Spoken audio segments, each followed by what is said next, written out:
Good evening, everybody, and happy Monday. We are here in Central Park, right on 59th Street, Central Park South on the Central Park running path. Tonight, we're going to be going to the Met Museum on the Upper East Side of Manhattan. We're also going to be talking about the Evergrande situation very briefly. And we will finish the night with talking about today's stock market sell-off. Hey, Cheeky Bear says hello. Andrew Calhoun says good day, Tom. What's up, Andrew? Andrew is our pal from Australia. Welcome, everybody. Savannah says SSO. Brittany McMurdy says good evening, Tom. How are you, Brittany? Hope you're well. Sunshine After Rain says hola, Thomas. Hola, Tomas. Hola, Sunshine After Rain. And Paul Greenwell is here. Paul, how are you? Good to see everybody. And Seal Bear 23 says hi, Tom, and everybody. What's going on? We're in Central Park. Very quiet, very beautiful night here in Central Park, overlooking the Billionaires Row.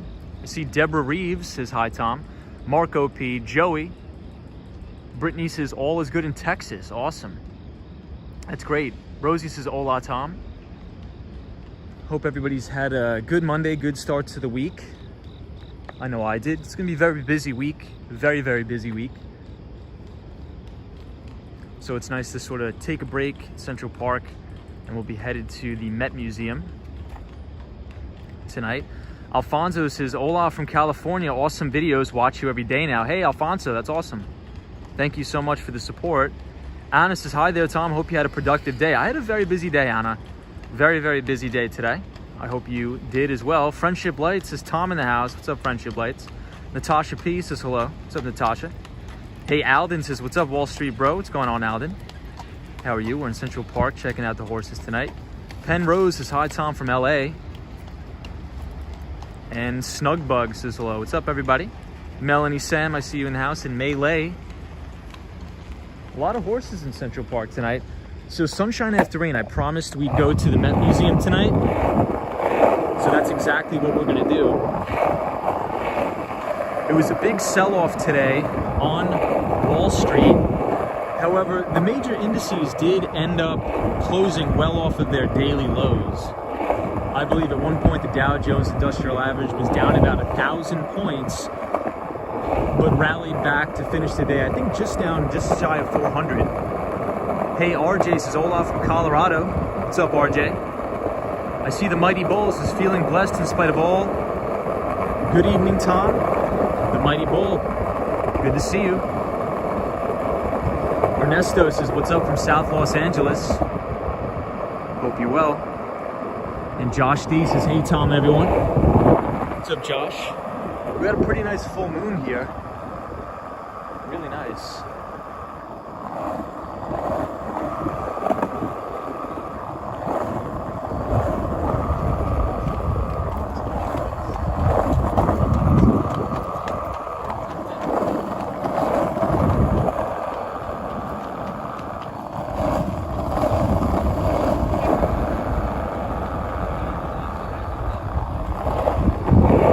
That's always my favorite view of the city, right here from Central Park. Beautiful. Hey, I see Brooklyn. What's up, Brooklyn? Welcome, everybody. It's cold out tonight. John Doe says, what would happen if Chinese economy collapsed? So we're going to talk about that today a little bit. We'll talk about the Evergrande situation, and I'll give everybody my take on it. I think it may be a very big problem in China. But in my opinion, I don't think it'll have too big of an effect on the United States. But we'll break it down. We'll go into it tonight. We'll talk about it.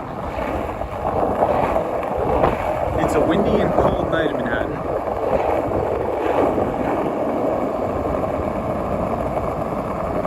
We're gonna head to the Met Museum.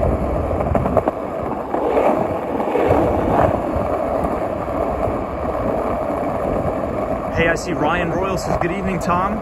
Excited to see where you take us. What's going on? Back on the deck. Indeed, photos from around New York. We are. Hey, Lady O. This is Hi Tom and everybody. Yes, back on the board. We are back. We're in Central Park at night. It's about 10 o'clock at night, I think. Maybe 10:15. You'll see a lot of food delivery bike guys. Hey Alden, thank you so much for the super chat, $1, thank you. Alden.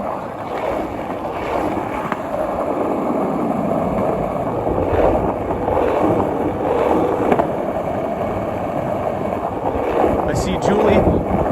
What's up, Julie?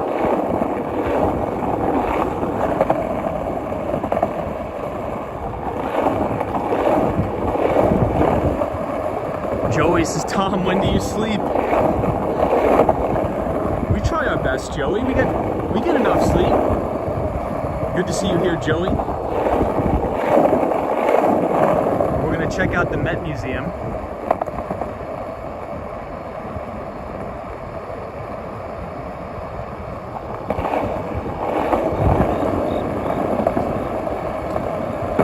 Hey, Lucas is here. I'm doing very well.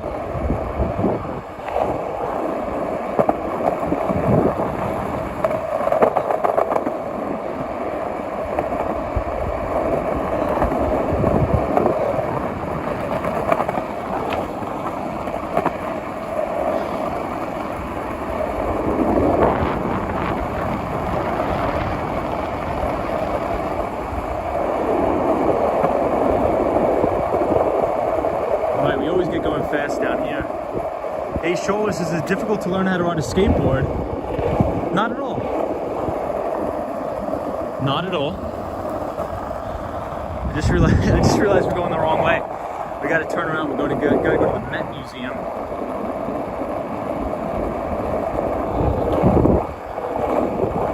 And I'll catch up on the comments in just 1 second, everybody. I just want to make sure I get on the right path here. We overshot our destination.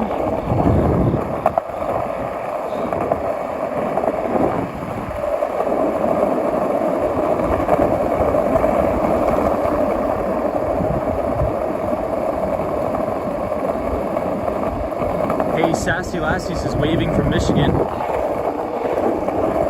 We're in Central Park tonight.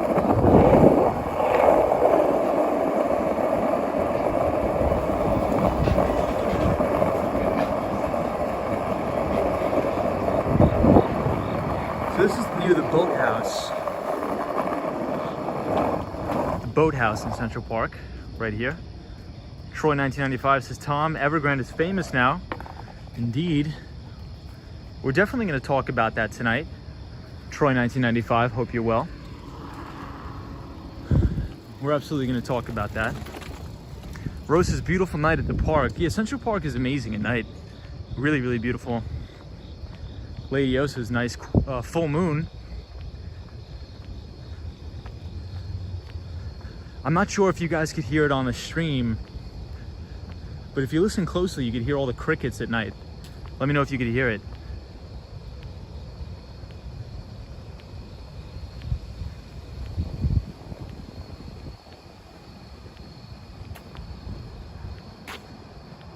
Hey, Tatiana says, good evening, everyone. How are you, Tatiana?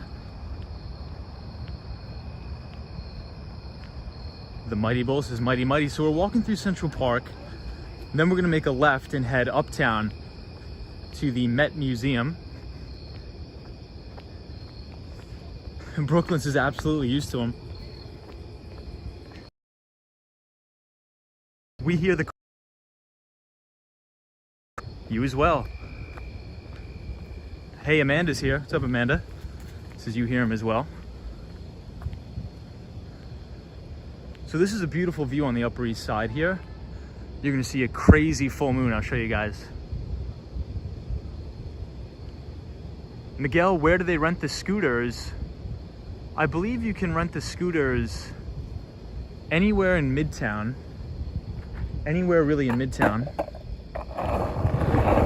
So we're gonna exit the park and then head up. view the Met.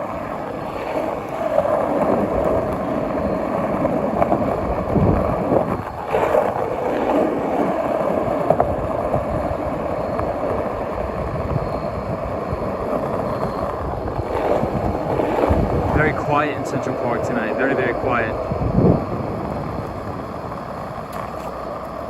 So check out the view from here, everybody. You can see all of Midtown Manhattan. You can see 432 Park Avenue, the Steinway building, Central Park Tower, and 220 Central Park South. It's beautiful. Sassy Lassie, hope you're well. Amazing Day says, hey from Connecticut. What's up, everybody from Connecticut? Hey, Jackie Jackson, how are you? Very peaceful night. And you could actually see the reflection on the water too. All of Midtown, you can see the reflection in the water. Beautiful. AI says, hello, hope everyone had a great day. I had a really good day. Hope you had a good day. AI.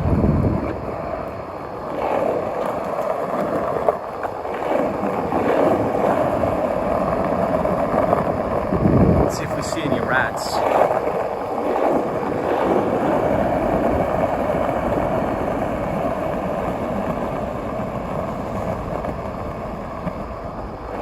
Yeah, Lady O says, I'm so happy they added more lights in Central Park.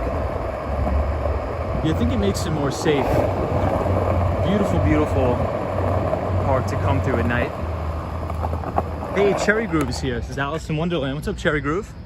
Hope you're well.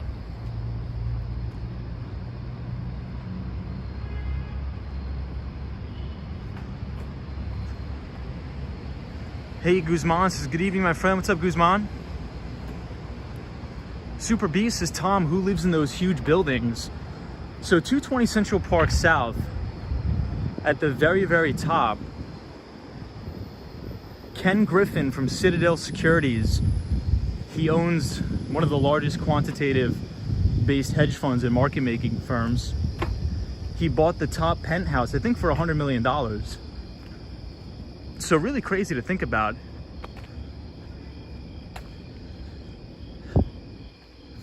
The Mighty Bull, I'm not so sure about that in terms of the accountability, but I think you could be onto something. Omar K says, greetings from North Carolina. What's up, Omar K? Hope everybody's well and happy Monday. Ooh, so many rats, yikes. So we're gonna check out the Met Museum tonight. And that is here on the Upper East Side. So we'll be skateboarding up there doing that.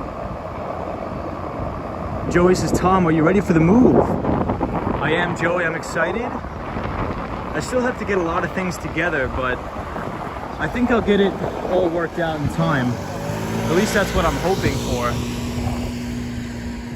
So everybody, now we're on 5th Avenue on the Upper East Side. Super Beast, how are you? Hey, Kay Wade says Central Park. Yes, we're in Central Park.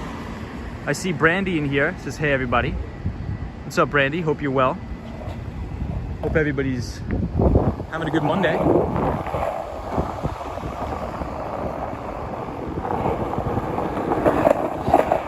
Now I'm gonna head over 1 Avenue and then go up, because I really don't want to skateboard. The Upper East Side is terrible, terrible for skateboarding. Probably one of the worst. Because surprisingly, the roads on the Upper East Side are so bad.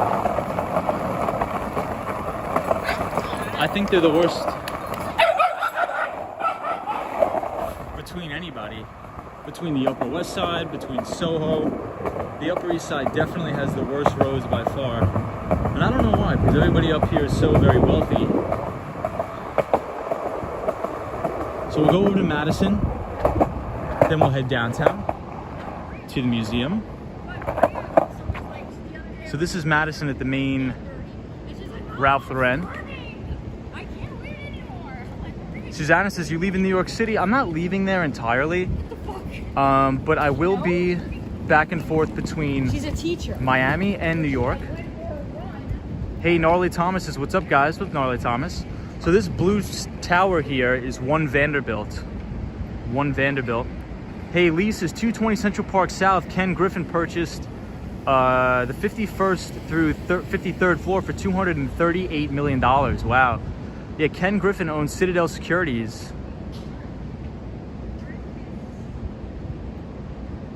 Hey, Solo 401, what's up, Solo?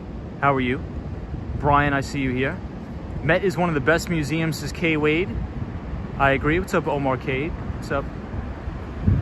PHX says, is photo of COVID vaccination card versus actual card good enough for restaurants? Yes. So you are allowed to show a picture of your COVID vaccination card. Shola says, how old are you? Tell him I'm 26. NYC Cherry Grove says, speaking of roads, I just posted a New York City road being paved on my channel. Awesome. So please check that out. Please check that out, everybody. So we're gonna make our way downtown. The Met Museum is beautiful. It's one of my favorite museums, along with the Henry Clay Frick Museum. Angel P, yes, I do. I do. So I wanted to just touch on Evergrande very, very briefly tonight, because a lot of people have been asking about it, and everybody is worried about the contagion if the Evergrande crisis will spill over into the United States. In my personal opinion, I don't think it'll have that much of an impact on the US equities markets. Now, what I am concerned about is the average Chinese middle-class consumer, because essentially Evergrande is the second largest real estate developer in China. And one of the statistics that has me concerned, and I think every time we think about one of these moments, right, like in 2008, everybody just thinks of these companies as companies, but we have to also think about the individuals, like the real people that this affects. So Evergrande pre-sold, I think, over 1.4 million apartments and homes. Pre-sold. So that means they took money from Chinese middle-class, everyday, hardworking people to put deposits down on these apartments that are not even, number one, haven't even started being built yet, and number two, are in production of being built, but now it's halted entirely. And Evergrande cannot pay their debts or the interest payments on their loans. So this is a big, big mess. I couldn't care less about Evergrande, the company. What I care about is the millions of Chinese hardworking middle-class people that could potentially lose all of their life savings that they've put down on these deposits on the homes, which is extremely, extremely scary. So, and one of the things that I'm very perplexed about in terms of the Evergrande situation is this whole concept in China of ghost cities. So it's been very, very well known in China that they're very prone to overbuilding. They overbuild all the time, and oftentimes they will build cities before there's even one person that is signed up to live in them. Just because you build it doesn't mean people will come. So I wanted to share a video with you. If you do !China, it's going to drop a documentary about these ghost cities in China. Very, very interesting, fascinating. And I think it's important for a lot of people to understand that, because in the Chinese real estate market, the majority of the banks who secure these loans are state-owned agencies. That means they're government-owned agencies that are really making a lot of these loans. However, there are a lot of international banks that do as well. So check out that 60 Minutes clip on ghost cities. I know that really doesn't have anything to do with the Evergrande crisis, but I see that being a bigger crisis than even the Evergrande situation, because the housing market is so red hot in China, but there's such ample supply. So I think we really have to figure out what's going on there. But it's very sad that a lot of middle-class, hardworking Chinese people have actually already put down deposits, good faith deposits on these apartments that haven't even been built yet. And it's very possible that Evergrande could go out of business and these homes could never be built. So we're gonna stay on top of it, but I really don't think the contagion will spill over into the US. But we'll see. That's just my opinion. But I think it could mean very, very bad things for the Chinese economy. Hey, Taga Kale, what's going on? Hey, Troy's is too big to fail. Troy 1995. I've been saying, right? They've been saying that the Chinese government is going to come in and backstop everything. That could be possible.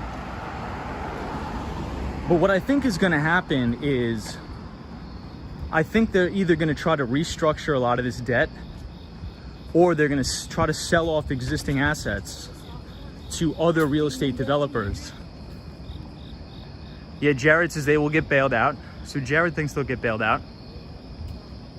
Kay Wade says, I just saw a video earlier that the build quality is really bad in China for most of the properties there. Yeah, Kay. Cade Wave, absolutely.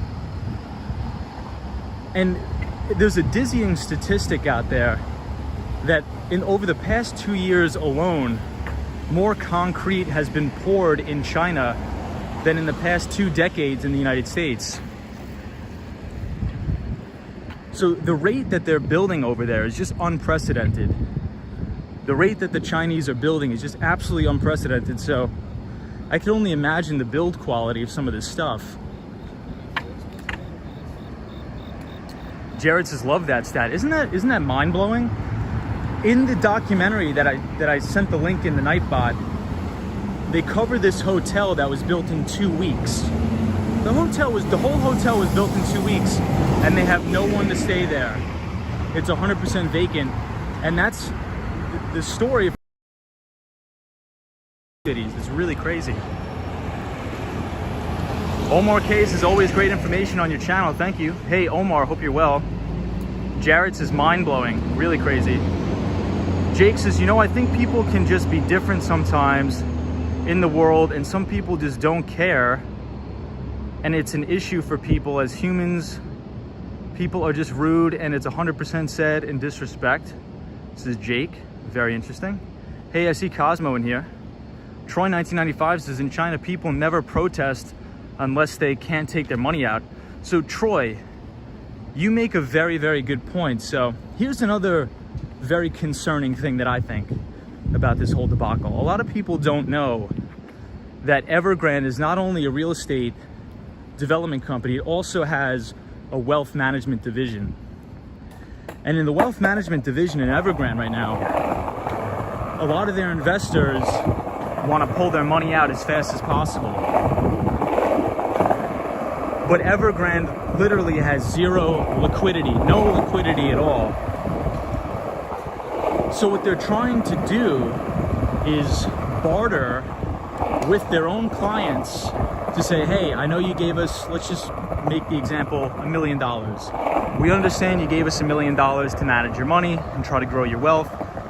You can't take your money out, but we'll offer you an unfinished apartment building if you call it even, which is really crazy. So all of the people in the wealth management division of Evergrande is essentially doing a run on the bank and wants to pull their money out. And Evergrande is saying, I'm sorry, we don't have the money to give you. So they're trying to bargain with them to get these people to take unfinished apartments, which is just really, really crazy. So here we are at the Met Museum, very beautiful, unbelievable. Hey, Susanna says the night is very quiet. It's beautiful here. So we're at the Met, one of my favorite places in New York City. Joe Doe says the thing I'm really afraid of is that when the economy falters, then the Chinese government would say, well, let's go to war to keep the citizens' mind off of their money. This is John Doe. I'm not sure about that, but that is a very interesting thesis, John. That's a very, very interesting thesis. The Mighty Bull says, Tom, have you read the book by George Orwell? Yes, I have. Indeed, I have. People are buying for investment or for a place to live. So with Evergrande, it was mainly so the reason why Evergrande got so popular is because they were supposed to be building affordable apartments for the average middle class Chinese person. And over the past couple of years, you know, China has really done a great job in transforming their middle class. So there's actually a lot of people that were brought up in the middle class in China, and a lot of the apartments that Evergrande is selling these people are around $230,000 to $400,000. So there was an article in the paper, and they were interviewing this Chinese woman that has 2 kids, and she actually prepaid 100% of the money. I think it was like $250,000 US to Evergrande to say, you build me this apartment and it'll be done in 2 years. Evergrande just sent her a letter that says, you know, due to the unprecedented circumstances of our company, you have no guarantee of your property ever being built, which is so scary. It's so scary to have that happen.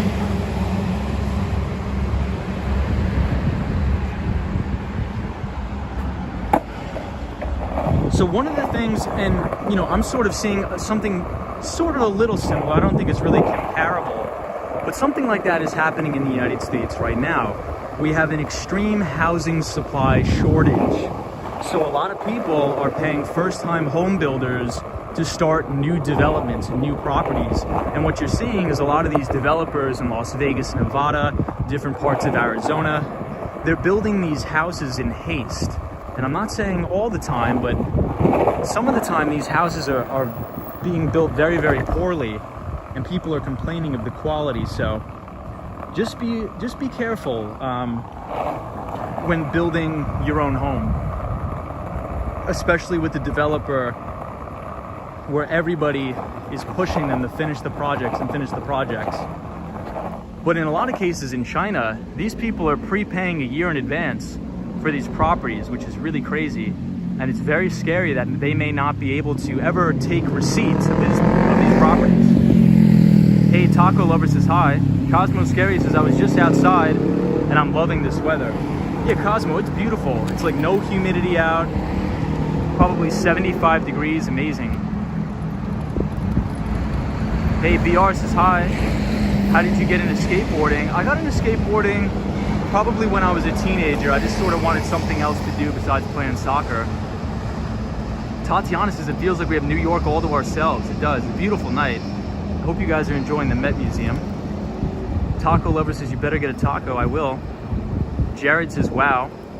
Penrose says I read about the default mortgages in New York real estate that have been owned by the Chinese government, says Penrose. It's very interesting. Fresh Start says hi, Tom. What's up, JK? I see you. Sally's here, says beautiful night, Tom. How are you doing? It's always good to see you. I'm doing very well. It was very busy for me today, but a very productive day. And I see Cynthia here as well, and Zap Allen. If ever in Miami, recommend Magnolia Projects Great Paints, Cynthia says. I will check that out. And I see Orland Edwards. What's going on? Brandy says thank you for taking us here, Tom.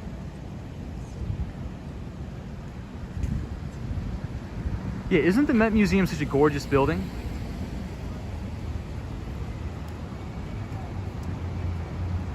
Paulie, what's up, Paulie? Jared says, does the documentary discuss how building a ghost city at today's price is a hedge against future commodity price increases? It doesn't, but that's an interesting point that you make up. So another thing that's very interesting about the whole Evergrande situation, and I was trying to sort of piece this together.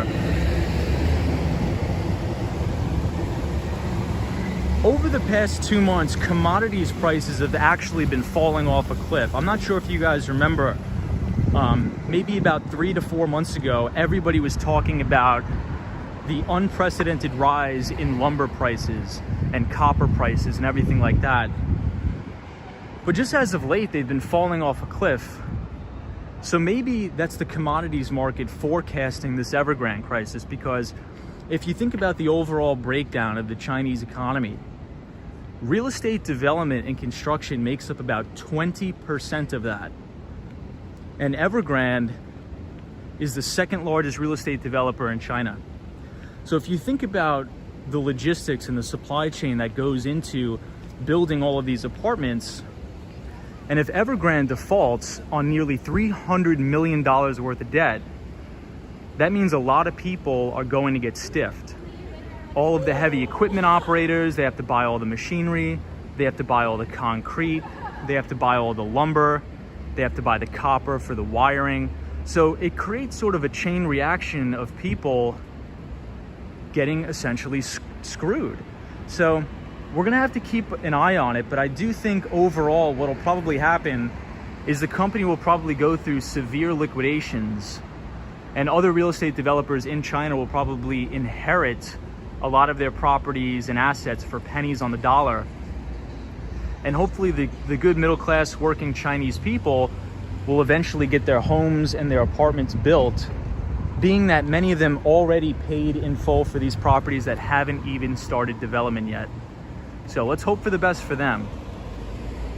Taco Lover says, thank you, this looks beautiful. It's an absolutely amazing night tonight. This is one of my favorite buildings. Hey Julie, how are you? Hey, Joe Hernandez is here, says Taco Lover, says no, it's 5th Avenue in Manhattan. Why do people trust their governments when they know they lie, says the Mighty Bull? I think that's a very good question.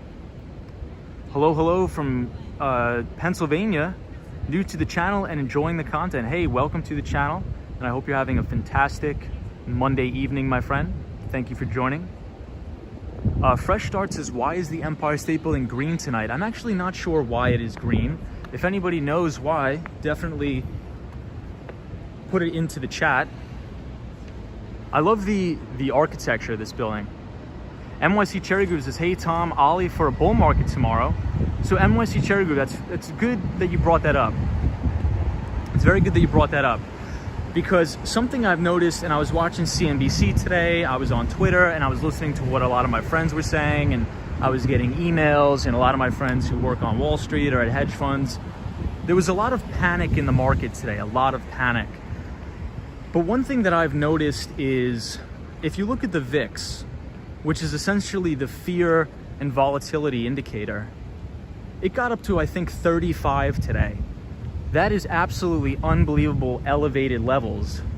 But if you notice, right at market close, the VIX essentially collapsed. And historically speaking, it's actually best to short volatility, not go long volatility. So the VIX got to 35 today. So usually that actually signals a bottom or a relatively short-term bottom in the market. However, you know, I think things could sell off a little bit more because all of the major indices are below their major 50-day moving average. So that's just something to watch. But the volatility index, the VIX, is a screaming buy for the equities markets. But there is significant damage being done. Hey, Fresh Start says, can you show me the Empire State Building? We can later in the stream, but right now it is being blocked by the Metropolitan Museum. Hey, Frank says the market is volatile. Joe Hernandez says the stock market took a hit today. Yes, indeed it did. But I think that's normal. I think a lot of people that have been following the stock market have only started following it. Oh guys, I have to show you this full moon. It's unbelievable. Since the coronavirus pandemic, they've only started following it. And I can tell you with the matter of a fact, we have to understand that stocks go up and they also go down. It's not just in a straight line up as it's been since the lows of March 2020. So and we talked about this a lot on the stream. We talked about this a lot last week and the week before, as I was saying, there's very, very shortness of what's called breadth in the market. The breadth of the market is very thin. I said over 35 to 40% of the stocks were below their 50-day moving averages, which is very important to watch. And now we're just starting to have the mega cap tech stocks roll over. And all of the major indices are below the 50-day moving average. So we could see more downside pressure. However, just keep an eye on that VIX because it is historically elevated. Hey, DB Racer says, saw a guy with the Dow 40,000 license plate today. He's probably right, but we'll keep an eye on it. Frank says crypto, please speak about crypto, says Frank. So Frank, I think we've talked about it before, and a lot of people were asking me questions in regards to NFTs or non-fungible tokens.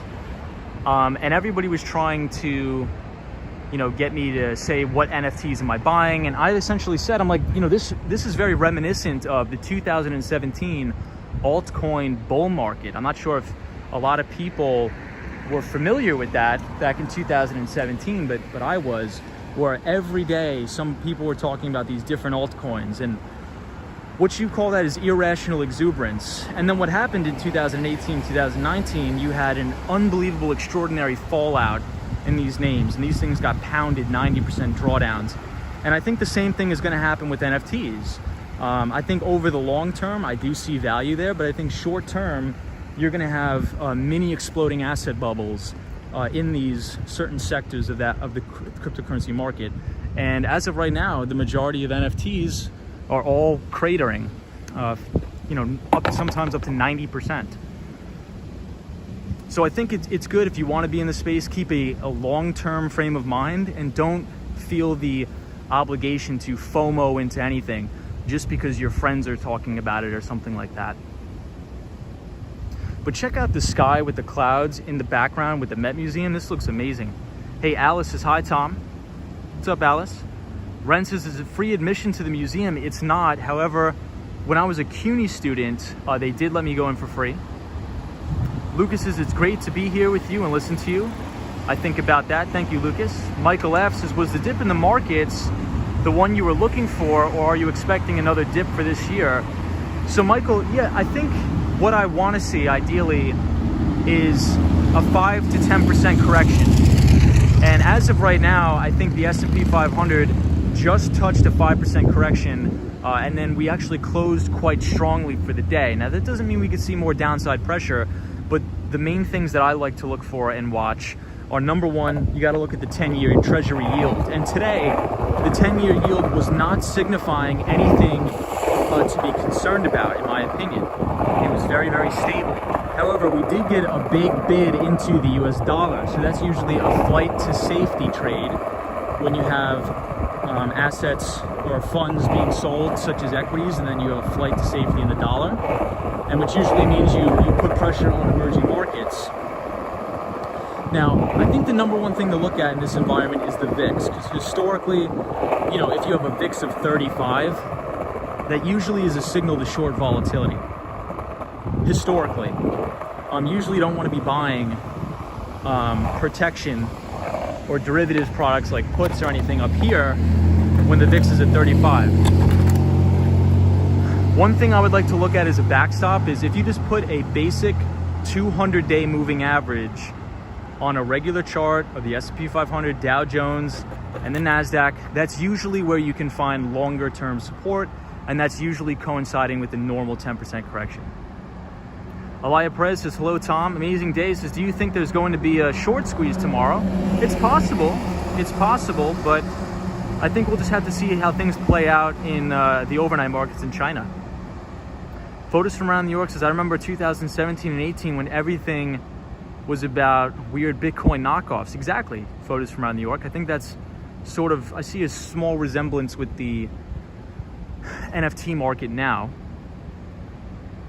Do you pay if you're out of town? I believe you still do. Yeah, it's a very beautiful night here. Joe Hernandez says the Empire State Building is celebrating a climate change group tonight. Orland Edwards is enjoying the view. Is the Met Museum really free for all New Yorkers? I remember paying last time. Hey Frank, I think that's a fantastic idea, is forcing your younger kids to invest. I think that's great. What do you think of Fisker and NEO? Craig, I won't touch those particular stocks because there's no earnings there. They're not profitable companies.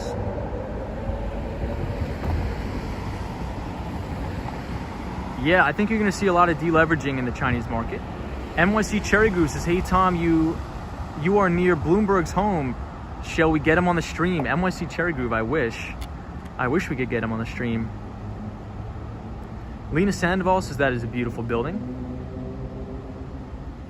Hey, Nightwalker says I have some Doge cryptocurrency. Very interesting. Dan Russell says the NFT market actually dipped like last week. Pretty much whales are buying NFTs and regular cryptos kind of can't afford some JPEGs because of the hype. Yeah, I mean, I'm not really a big fan of that whole market, but I think some people enjoy the speculation in it. Church is so pretty.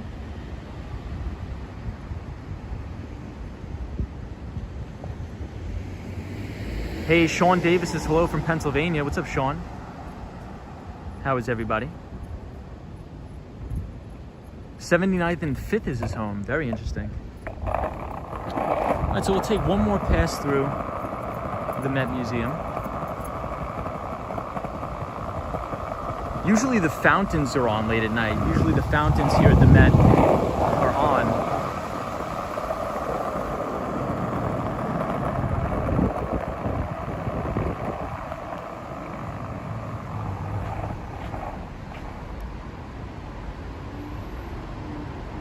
Pineapple Water says, I think we're due for a correction and it happens every September. Now people are just looking for a reason like they do every year. China is just another reason. There's really no links, is Pineapple Water. I think that's a very interesting thesis. I think that's a very, very interesting thesis. Yeah, and as I was saying before, a lot of people that are new to the market, they just think the stocks always go up because they've only seen it, during the COVID-19 pandemic at the March 2020 lows, but this is not normal for us to hit record highs in succession. Eric, Texas, I don't. Amazing Day says, we saw a lucid story yesterday by Chelsea Market. Nice. Love Chelsea Market. Hey, Nell Lugo is here. What's up, Nell Lugo? I don't do any tricks on the stairs. Hey, Mr. Train One, how are you? Hope everybody's doing well tonight.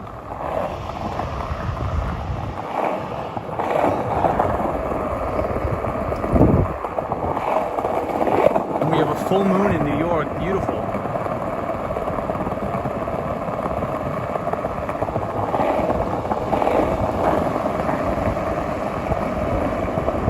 So for me, I guess in conclusion, I'm not overly concerned about the Evergrande situation spilling over into the United States. However, it is a possibility, but in my opinion, I don't think it's going to be that big of an issue here domestically. But I do think it can have a ripple effect in certain stocks that have exposure to Evergrande.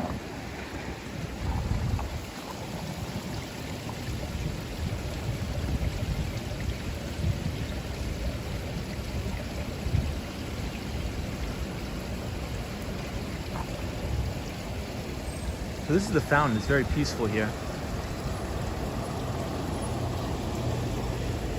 DB Racer says, China taper tantrum, wave 4 COVID, lots of headwinds.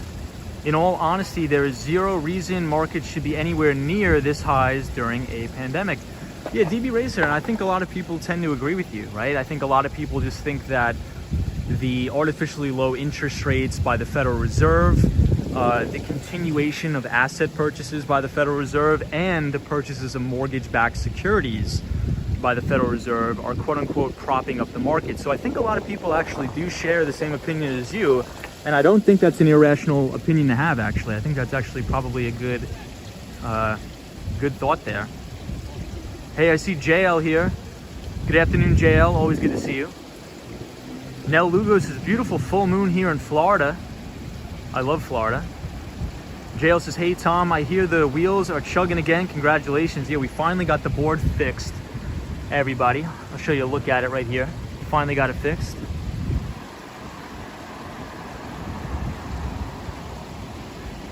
Lost in the Nerve says, what will people do all day when AI takes over? I think AI will have a pretty big impact on the jobs market, but not as big as people think.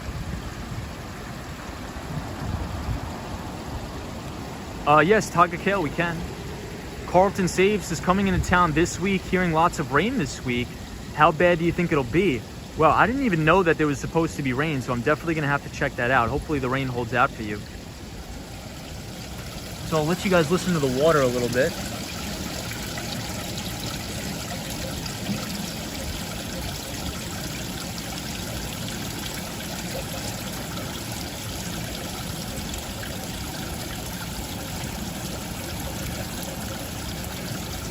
beautiful. Hey, our pal Frank says Ozone Park, Queens was the last place I visited before my uncle passed from a brain tumor. I apologize for that. That's where my family's from, South Ozone Park, Queens. Sorry to hear that, Frank. Yes, I will show you 432 Park Avenue, and I will show you the board. This is the board that we're on, guys. I just got it fixed, one of the wheels. So we should be ready to rock. Gig Life Girl says, I bet that water is expensive. Yeah, Frank, I'm really sorry to hear that, Frank. NYC Cherry Goose says, Tom, how much money do you think is in the fountain? You know what, Cherry Groove? I'm not actually seeing a lot of coins in the fountain. I'm gonna guess $5. Joanna says, I found your channel just a couple of days ago, and now I've been here every single night. Wow, thank you so much. Thanks for the company as I get work done. No problem, Joanna. No problem. We're very happy to have you here. Hey, Craig says, sweet board. Hey, thanks, Craig. I really appreciate that. Hey, Gustavo says, cheers from Argentina. Thank you, everybody. What kind of board? I just ride an 8.5-inch deck. During the daytime, this looks absolutely beautiful here with all the trees. By the Met is one of my favorite parts in the city. Absolutely beautiful. Beautiful, beautiful building. Now, the only thing is, it's always very, very difficult getting back from the Upper East Side because the roads are not good on the Upper East Side. But the architecture is beautiful. So maybe we'll go over to Madison. We'll walk up Madison Avenue. Dixon says, I love it. What's going on?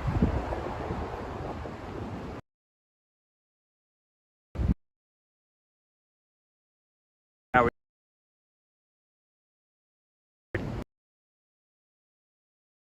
believe so.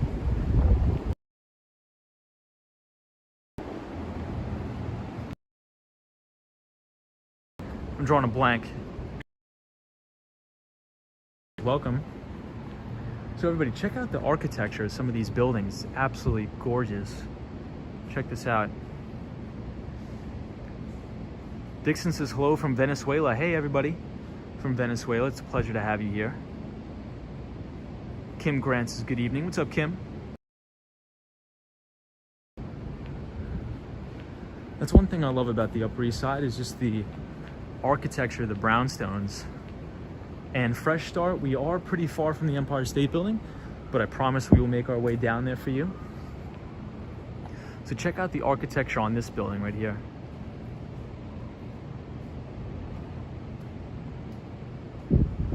Wow. Is your cam on your head or are you holding it, Tom? I am holding it. It is not on my head.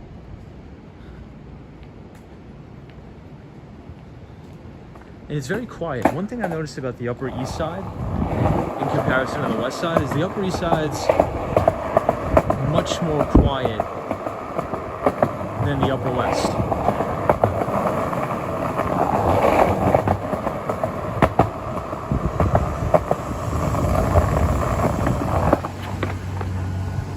Much more quiet. So we're on East 80th Street near a store that says Love Shack Fancy. Thanks for doing the stream. It's good to see the city.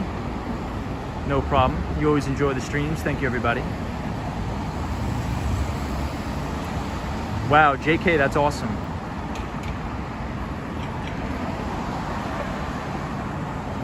Yeah, I agree. Midtown is definitely more loud. I would definitely agree.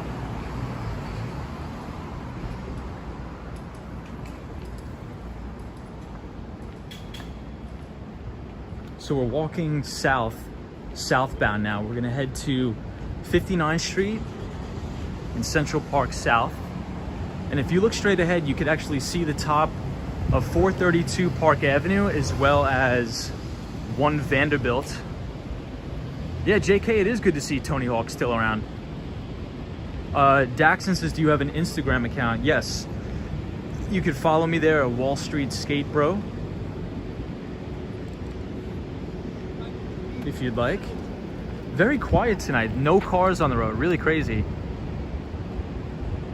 Elias says, Tommy Hawk. Davi says, kisses from Brazil. Welcome everybody from Brazil. GG Life Girl says, this part looks older. It does kind of look older, but I think the architecture is very beautiful. Mary J says, what is your favorite soft drink? I think Coke is fine, but I rarely drink soda.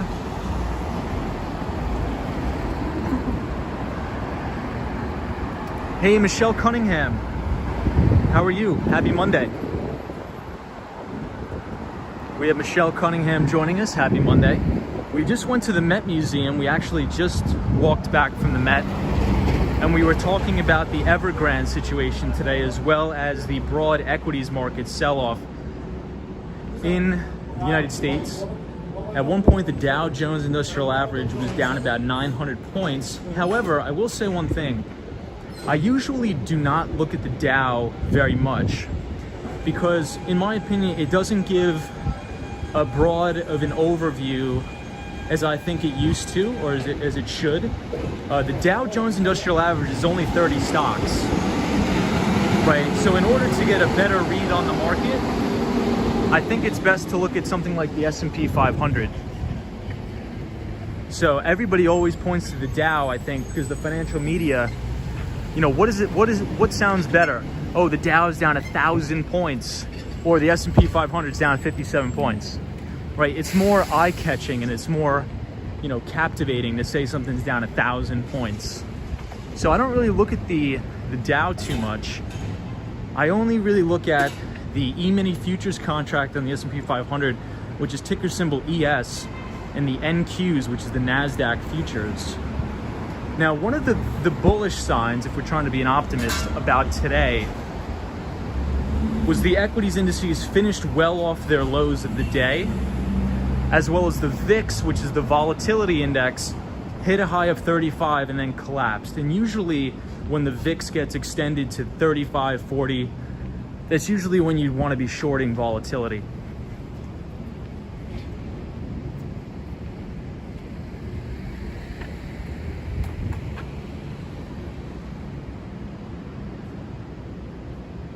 JK says Dow and the S&P and NASDAQ are up. Futures. Hi, how's it going? Says Johan. I'm doing very well. Asian markets are heading up this morning. Cynthia says, just noticed we are walking. So we do have the skateboard tonight, but the Upper East Side is really bad for skateboarding. It's really terrible. Just because the roads are not good and the sidewalks are also not good. They're very like coarse sidewalks.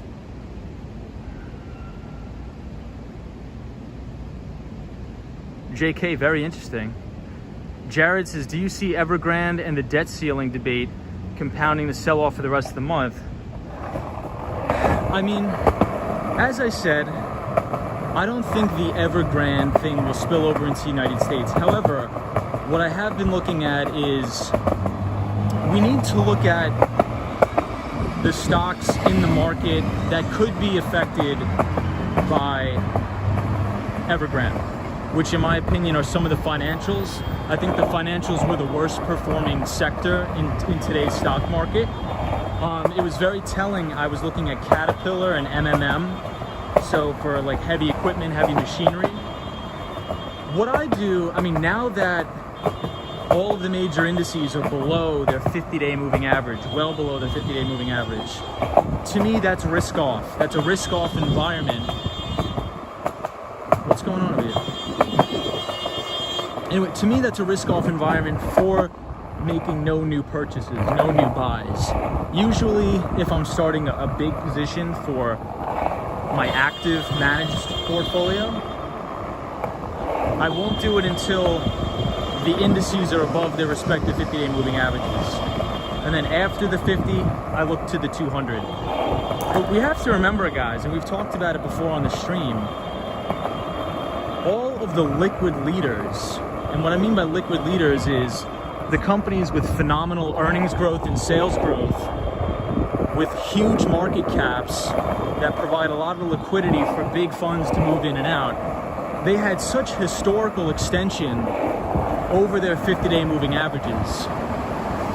So things need to pull back. Pullbacks are bullish overall in the market. Things don't go up in a straight line, and I think what a lot of new investors don't understand is that stocks go up, but they also go down. You know, equities don't just go up in a straight line.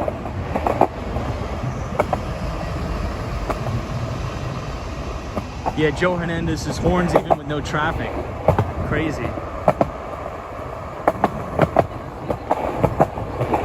JK says cash is king right now. Absolutely. I think the most important thing that I look at, as opposed to, I mean, in regards to a lot of other things, is you have to always be monitoring the breadth of the market.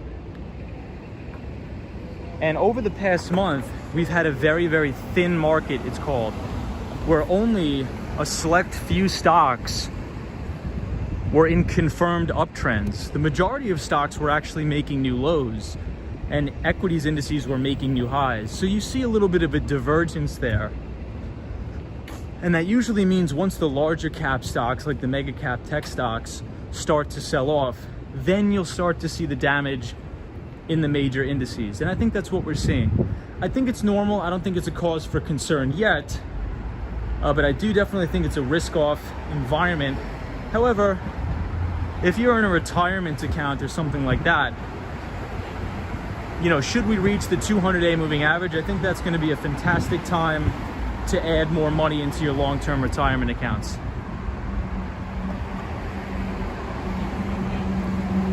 Helga says, hi, I'm Helga. My sister Nell told me about you. Welcome, Helga. How are you? Hope you're well.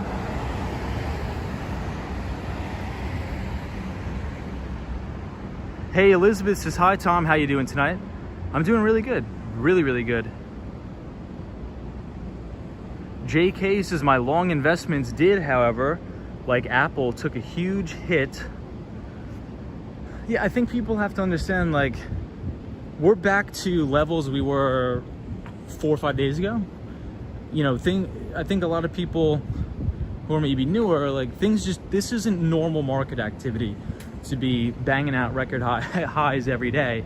You know, and as we talked about on the stream before, we talked about this after Labor Day. After Labor Day, that's when the big hedge fund managers are back in the office. That's when the big mutual fund managers are back in the office. And you're going to see a lot of portfolio rebalancing. And this is a beautiful cake. Wow. Wow. Check this out, guys. Beautiful. PsychoDoc27 says Tesla took a huge hit. We have our pal Mark Davis here. Says good evening there, Tom. Hope that all is well with you. Back in Toronto. What's up, Mark Davis? Roberto says hello from Brazil. Dixon says the stream is so clean and so elegant. Thank you so much.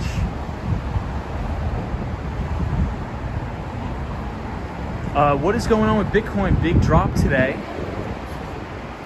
This is our friend. Well, I think what you have is a lot of deleveraging. I think you have a lot of deleveraging in the market. So especially in the Asian markets, you know, they have a lot of exposure to Evergrande.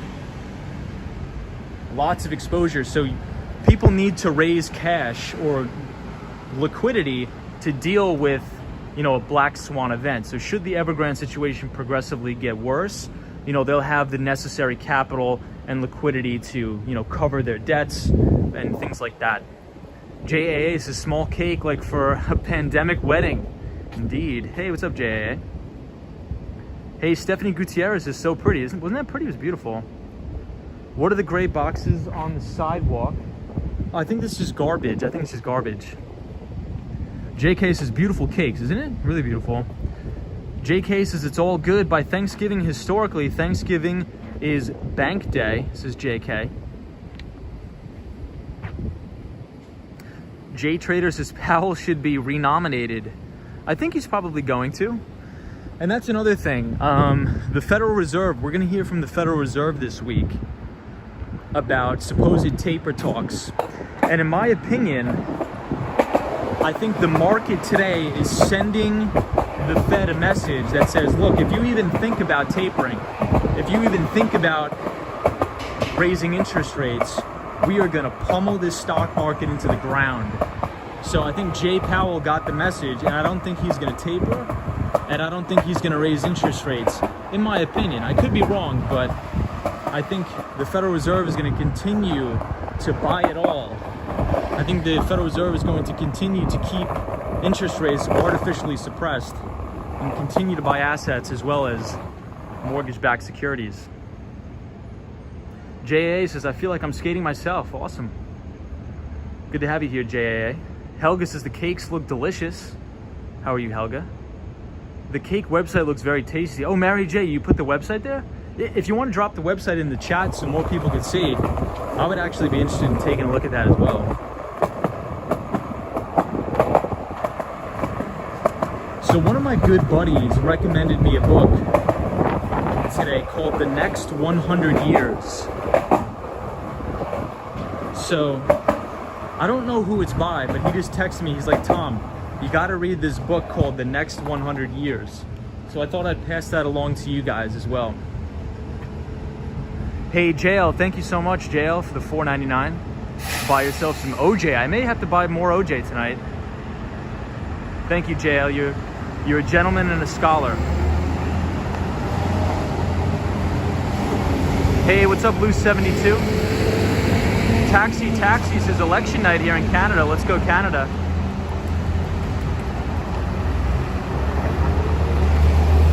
We love Canada.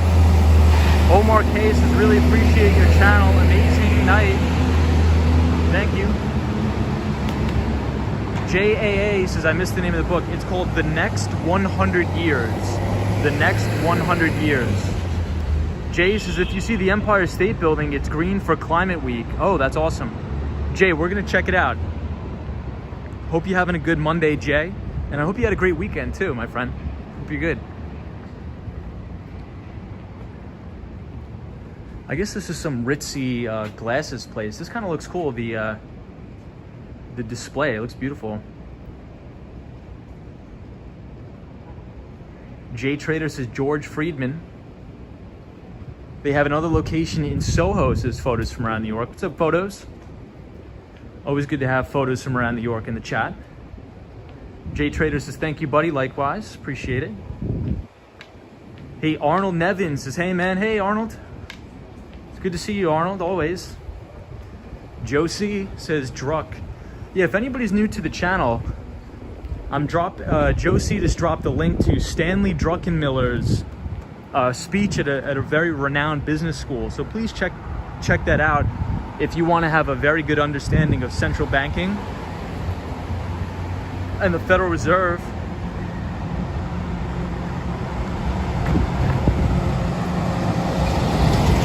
Hey, Leah's here. Says New York's Empire State Building was lit green late Friday to celebrate the Eid al-Fitr holiday that marks the end of Ramadan. Hey, happy Ramadan to all of our Muslim friends out there. Happy Ramadan.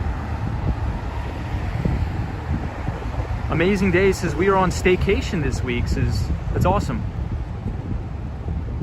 JK says great speech by Druckenmiller's great. Photos from around New York says tired as usual. It's sipping some late night coffee. Photos, is that decaf coffee or is that regular caffeinated? NYC Cherry Groove says, hey Tom, have you calculated the opportunity cost of buying new furniture versus paying money to move the old one? I have, Cherry Groove, and I've concluded that what I'm gonna do is I'm gonna give my old furniture, except my standing desk, to the homeless people outside so they can have nice furniture to sit on, and maybe I'll give it to my friend Jesus. And I'm going to buy new furniture because the furniture I have now, I got for like $100 off of Wayfair. So everything I have now, each piece of furniture was like $100. So what I think I'm gonna do is just ship all of my boxes of newspapers down to Florida and then just do the same thing, order it off of Wayfair. So I think that's probably going to be the best bet for me, in all honesty.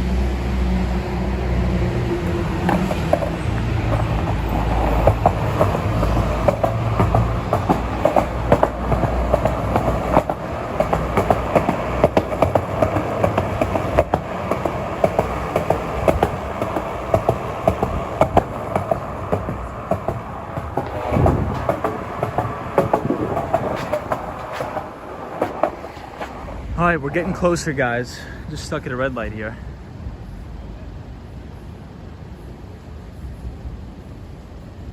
No Ramadan. It was approximately 4 months ago now, but thanks. Oh, somebody just said it was Ramadan. Or Eid Afir, to mark the end of Ramadan. GG Life Girl says, I have never heard of those stores you're going by. I've never heard of them either. I think this is all like very ritzy Upper East Side stuff. Mark Davis says hello. Arnold says thank you. Omar K says, I mostly dabble in the market. Do you or the chat have recommendations for the novice investor trying to learn more about the economy and the stock market? Should have paid more attention to Econ 101. Omar, I would check out these books. I think the first book should be, I'm trying to think. I think I had the Nightbot, I programmed the Nightbot to drop some of the books, but I would probably read Common Sense Investing by Jack Bogle, which is the former CEO of the Vanguard Group. And then I would read Common Stocks and Uncommon Profits by Phil Fisher. Well, look at this. This is beautiful. Common Stocks and Uncommon Profits by Phil Fisher. And then I would read How to Make Money in Stocks by William J. O'Neill. William J. O'Neill. And William J. O'Neill was actually the founder of Investors Business Daily. And they actually just sold the company to Rupert Murdoch's company, News Corp. Check out this cactus. And I believe Sunshine After Rain is dropping a free audiobook of Common Stocks and Uncommon Profits by Phil Fisher. So you guys don't even need to pay for anything. You get it for free right here on the Wall Street Scape Bro channel. But Phil Fisher is the creator of Fisher Investments, a very large investment firm on Wall Street. Another good book is One Up on Wall Street by Peter Lynch. And Peter Lynch is the former Fidelity Magellan Fund mutual fund manager out of Boston.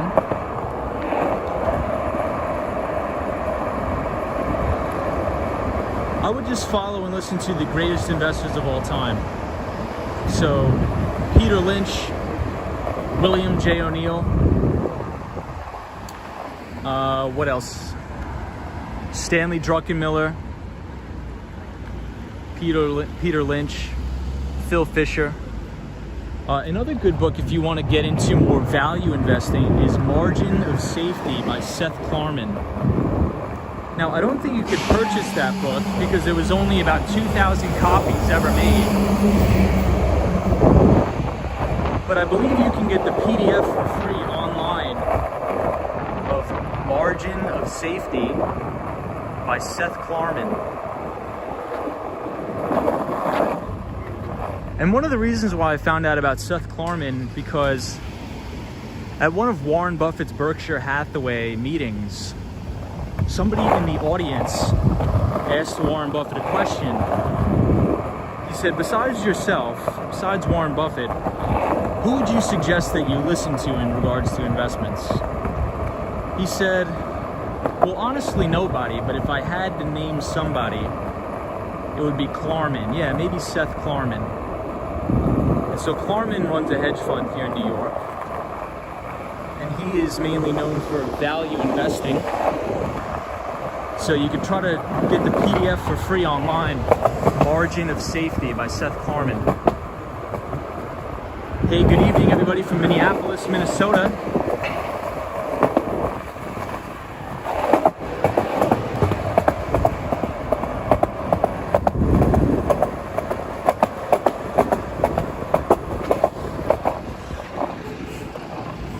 All right, we're skateboarding the Upper West tonight. Hey, Jimmy70, good evening from Minneapolis. What's going on, Jimmy70? Joseph says, okay, what's going on?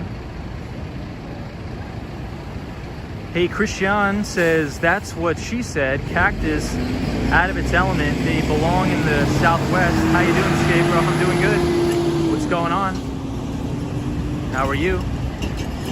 Can you suggest any iOS apps that track the stock markets?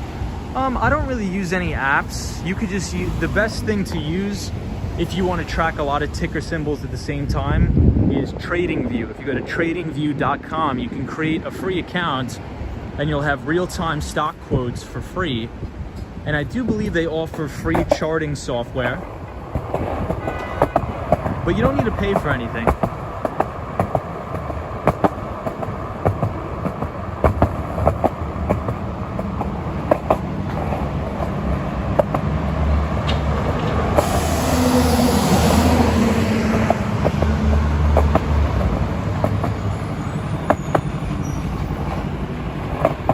Hey, what's up, the Mighty Bull?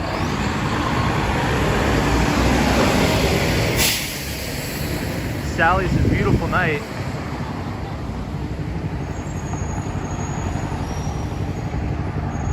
Yeah, Christian, so Margin of Safety is a very rare book, very rare. Joe Hernandez says, good night, Tom and everyone. Hey, Joe, thank you for joining. And I hope you have a fantastic night, Joe, and a very happy Tuesday. DJ says, where is everybody? Well, it's very late, and there is not a lot of people in the city tonight. William Creech says, good evening, everybody. What's up, William? Hey, Helen Callie says, that's cool. Yeah, Frank, I think you're right. Helen, I am riding the skateboard.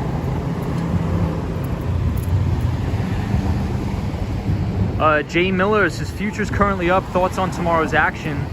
So yeah, Jay Miller, we just finished covering that. I'm not sure if you just joined, but what I think is usually historically over time, when you have a big bid in the VIX like this, I think the VIX got all the way up to 35 today and then crashed back down to about 27.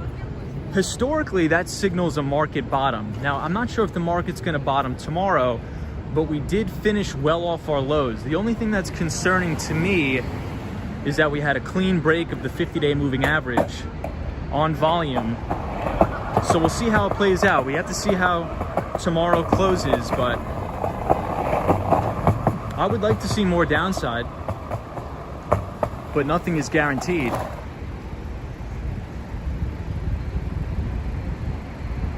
Check out these outfits, this is sick. I never really understood the very high fashion stuff, but I think a lot of people like it. But anyway, guys, for those of you who are just joining, so the topic for today was Evergrande. We did a full analysis of it. I gave my thoughts, I gave my opinions. And I also wanted to share a documentary, a 60 minutes Australia documentary on the concept of Chinese ghost cities, which is very, very interesting as well as perplexing. So if you have some time, check it out, because I think that poses way more risk than really anything. Is this concept of Chinese ghost cities. They're way overdeveloping in China. Nell Lugo says, will you be skateboarding in Florida? Yes, absolutely. Absolutely, we will be skateboarding in Florida. I'm looking forward to it because downtown Miami is absolutely beautiful. So I'm very much looking forward to skateboarding in Miami, Florida. The Mighty Bull says, wow, what's going on with the fashion and the art these days, is the Mighty Bull. Gigi says, I see Apple. Yeah, we are at the Apple store. Ryan Royal says, who wants Tom to wear that suit? That's hilarious. So we are outside the Plaza Hotel right here. And our moderator, Sunshine After Rain, just dropped the link to the documentary on Chinese ghost cities. Photos from around New York, what's up, Photos, says high fashion is mostly conceptual and not practical. Futuristic fashion made for the Matrix, indeed. Hey, Zap Balance says, yeah, the streets are a little empty tonight. They do kind of look empty tonight for a Monday. Hey, Lucas, how are you? Photos from around New York says Balenciaga shoes next. So Jay Miller, I don't really have an opinion on those specifically, but the only thing that I could say is that historically, you know, if you have a VIX at 35, that's usually not a signal to buy. It's usually a signal to short volatility, which means there's usually a market bottoming very soon. Now, I don't know if it's going to bottom tomorrow, but we'll see. Hey, Jana M says, it's safe for women to walk around New York City alone. Absolutely. Absolutely. This building will be flooded with people once the iPhone 13 is out. Possibly. Is there any major difference between the iPhone 13 and the other ones? I didn't really see a major difference. Maybe just minor cosmetic differences, but I didn't see much different. Are those Sabrett hot dogs? I think so, but I don't really eat hot dogs, so. Yeah, Troy 1995 says no major differences. JL says, Tom, I thought they converted the rooms in the Plaza Hotel to condos. Is that true? JL, they did convert some of the rooms in the Plaza Hotel to condos. So one side will be the Plaza Hotel, and the other side will be the Plaza residences, the residences of the Plaza. So they're actually cleaning. You guys can see them cleaning the top of the Apple Store right here. Ryan says the biggest difference I saw was the 1 terabyte of storage. Wow. That's wild to have 1 terabyte of storage in a phone.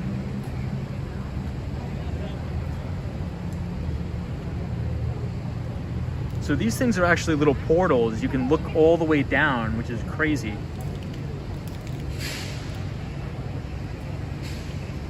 Jay Miller says, Tom, if you're moving to Southern Florida and if you don't speak Spanish, you're limited in many ways. Indeed, Jay Miller. I want to try to learn Spanish.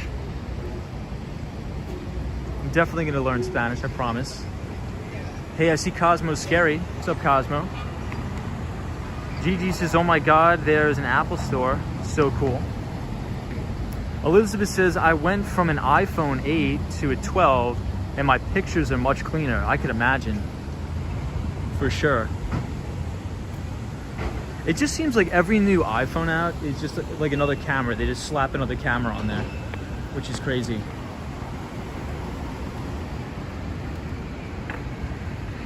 Spanish is like English. Interesting.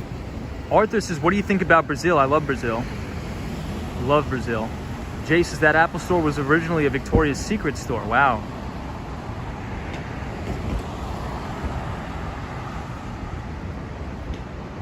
Really? Photos from around New York? I did not know that.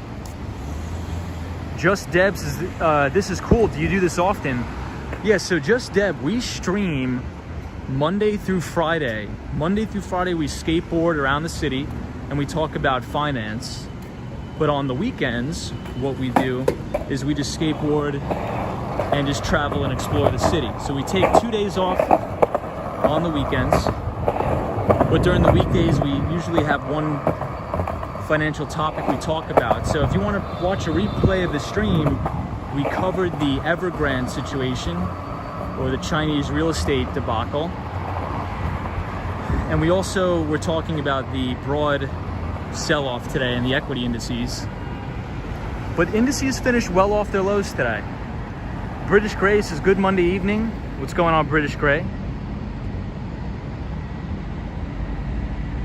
What's up, Cosmo Scary? Pocha says, hi from Uruguay. This is a gimbal, Christian. I've never seen an underground Apple Store. Wow.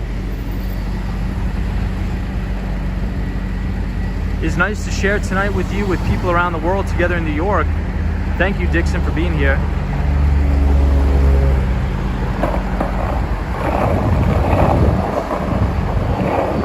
Yeah, so that's the main concern that I have about the Evergrande situation, is that many very hard-working Chinese middle-class people have already paid for these apartments that are not even under construction yet. So I really hope that these Chinese people do not lose their entire investment. Evergrande has 1.4 million apartments already sold. And people have already paid for them, put deposits down on them. And these apartments are not even completed. A lot of the times the projects have not even been started.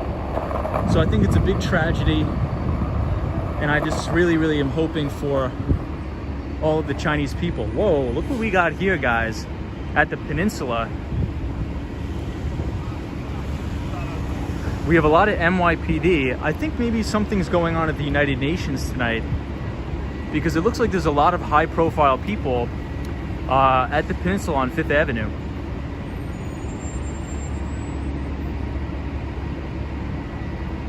Mark Davis's Trailblazer is a great book, Tom.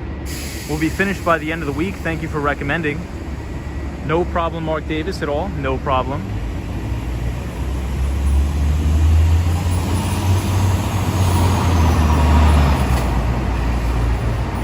Hey, Ren is here. What's up, Ren?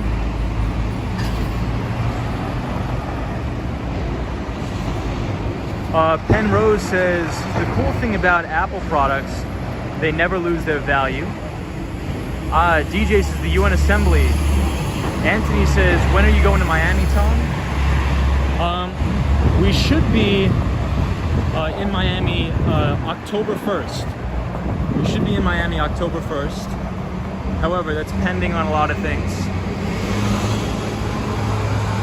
So we'll just have to see.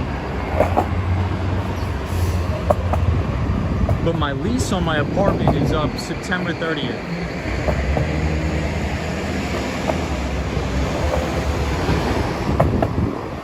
So the lease on my apartment is up September 30th.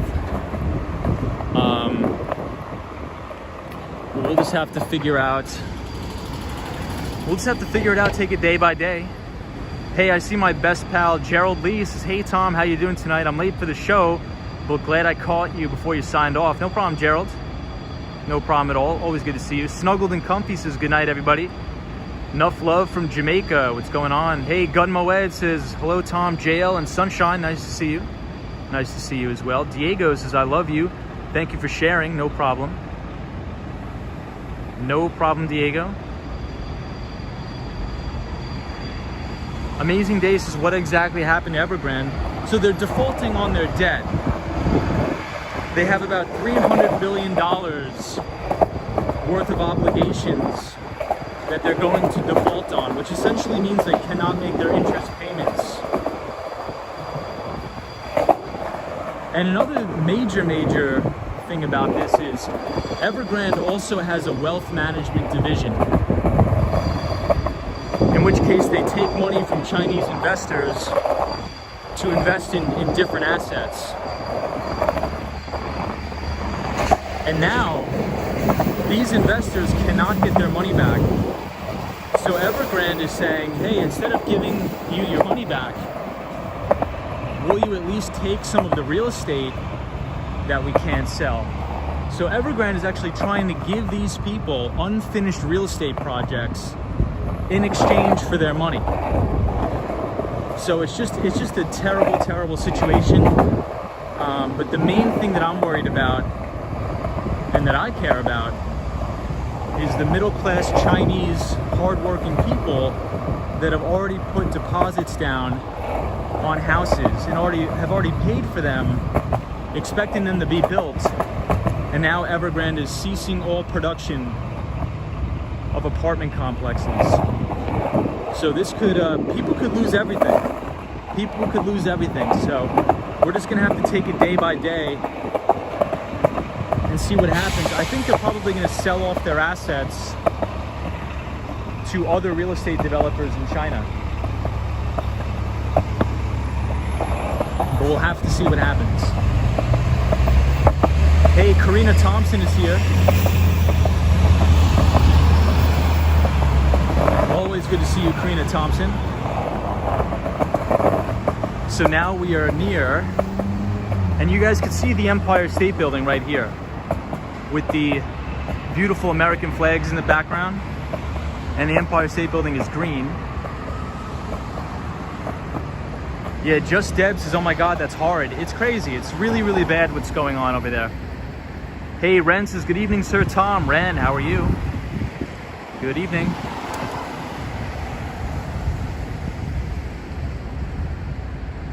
Mark Davis says, vaccination passports are in effect tomorrow here in Ontario, Tom. Wow, Mark. Well, good luck. Helga Lugo says, good night. Yeah, $300 billion with a B, Cosmo. So it's big, big debt obligations that they're going to default on. Unless they could figure something out. The first Apple store was in Virginia. I did not know that. Who owns the Plaza Hotel now? I do not know. Antoinette, we are moving there. We are moving there. I'm moving to North Miami Beach, Florida, but I will be back and forth between both Florida and New York, so don't worry, we will still be streaming in New York. Gun Moeds is back in the 80s. A company called General Development did the same thing in Florida. Yes, Gun Moed, you're correct. So that's why so Gun Moed, I can't really draw a similarity here, but I'm seeing something a little bit similar. I mean, you can't really compare them, but a lot of people right now in the United States are FOMOing into buying real estate, and they really want single-family homes. So they're developing their own homes, and they're paying real estate developers to build these homes. They're called single-family home builders. And I'm afraid that a lot of and I'm not saying everybody's doing this, but what I think is happening in a lot of cases, and you're seeing a lot of this on the news, especially in Las Vegas, Nevada, and Arizona, is that a lot of these single-family home builders are being so rushed to build these homes that they're literally falling apart right as the people move in. So these are being built with shabby material, terrible craftsman work. So in my opinion, I would never buy a brand new home in this environment where everybody is rushing their developers to build the houses. If you're going to buy in this market, I would actually look for a well-built older property. As weird as that may sound, I would never buy anything brand new in this environment. Wow, check out One Vanderbilt. Wow. Check that out. The One Vanderbilt right here. Beautiful. Ren says, I live in a house that was made in 1850. That's probably built with the best materials.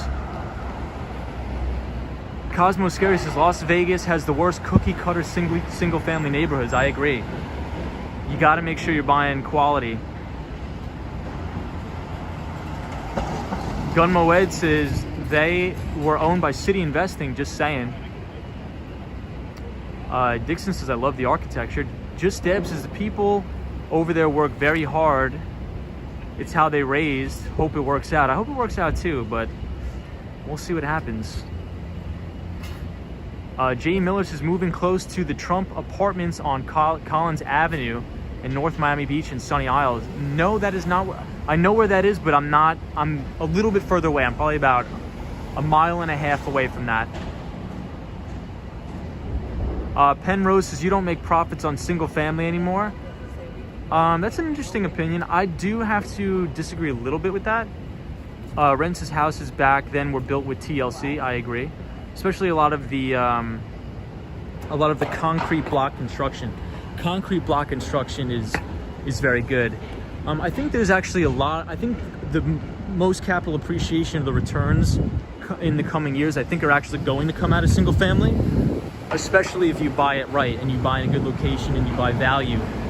Because if you put 10% down on a $400,000 house or a $500,000 house, and you have tenants paying off that mortgage, how much did you really pay for the house?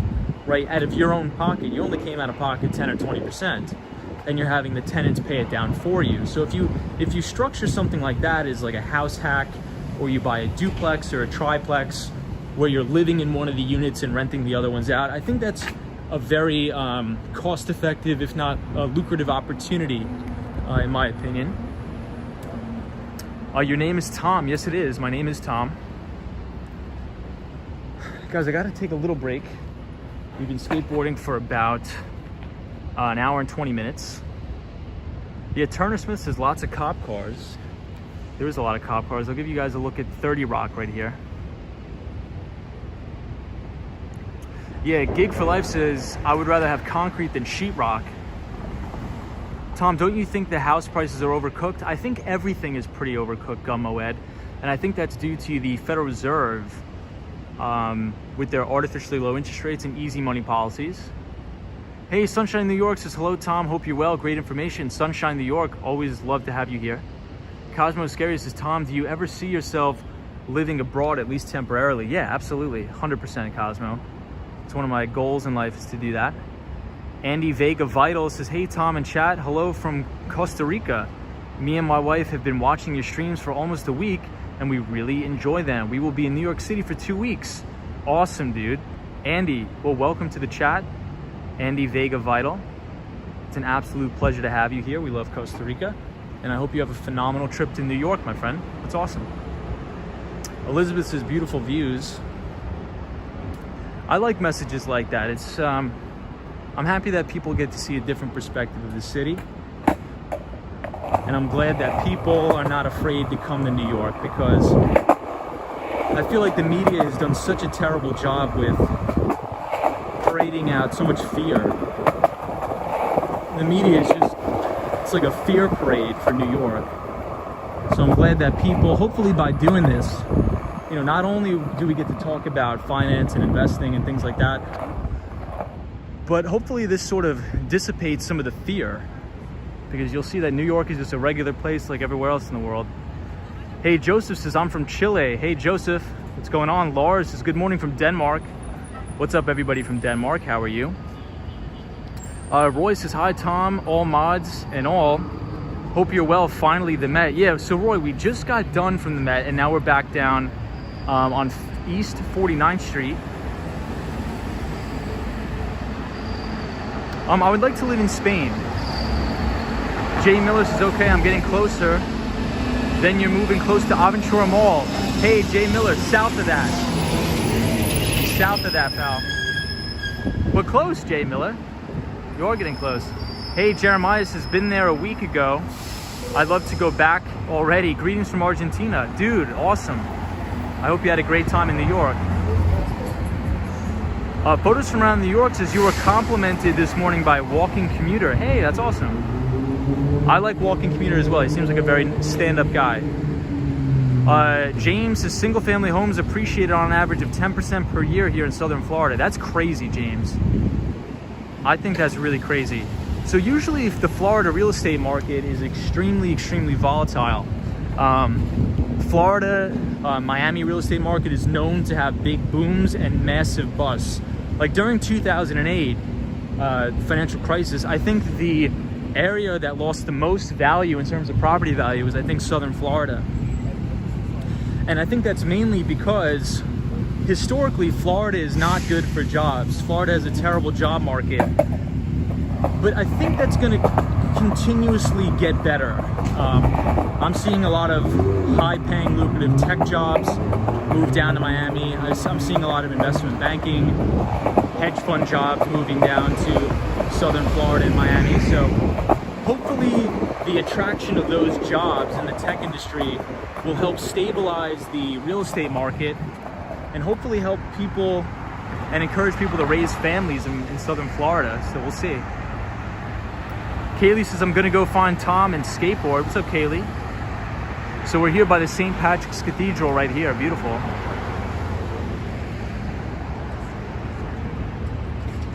Ryan Royal says, I want to visit New York City so much, and your videos and other streamers really make me feel like it would be fun. It is, I can guarantee you it is fun. That's a guarantee. I wouldn't want to live any other place in the world besides New York and Miami. I think those are the best two places on earth. But number one above all is definitely New York City. You cannot get a better place than here.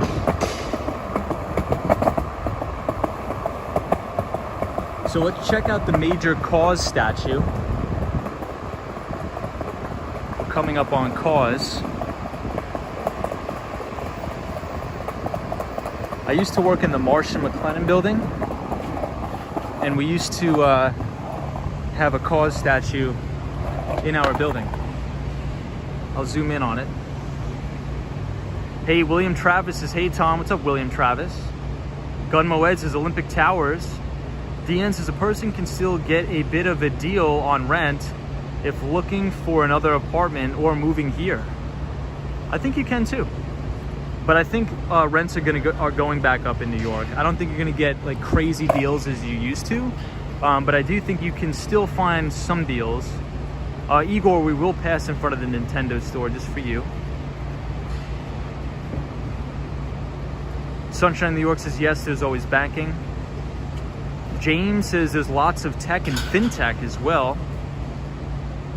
I hear Miami might be the new Silicon Valley. Yes, so my old CEO Marcelo Clarer of SoftBank, he's actually down there running the WeWork and Vision Fund for SoftBank. Mark Davis says Johnny Strides here in Toronto spoke highly of you, Tom, a few days ago. Hey, Johnny's a great guy. And I think Johnny Strides was here in New York a couple weeks ago, so hopefully New York made a good impression on him.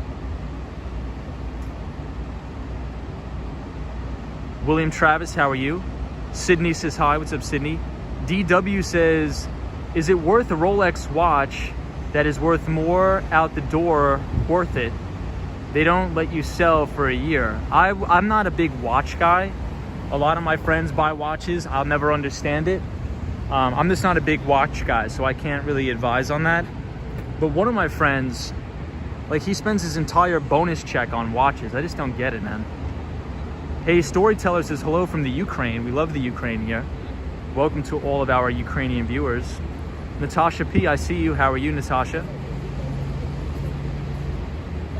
I just can't justify spending 10 grand on a watch. I don't know. I mean, I just don't know anything about the watch market.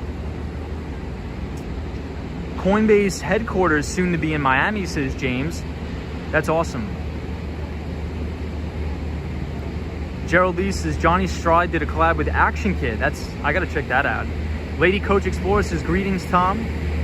William Travis says, is New York the city of Michael Jackson? I don't know. William Creech says you love wristwatches. Cosmo Scary says I'd rather buy a vacation than a Rolex.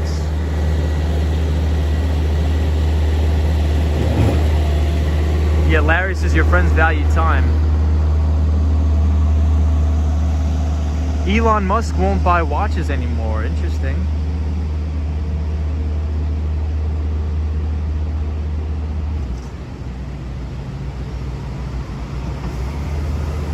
Hey Lucas, that's awesome.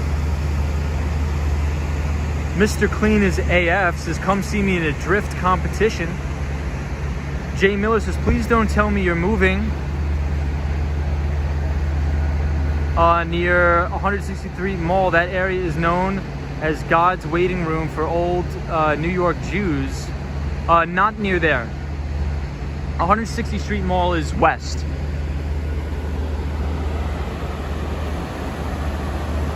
Gig Life Girl says, Tom, why is Mickey Mouse dragging an Elmo statue? I think it's cause.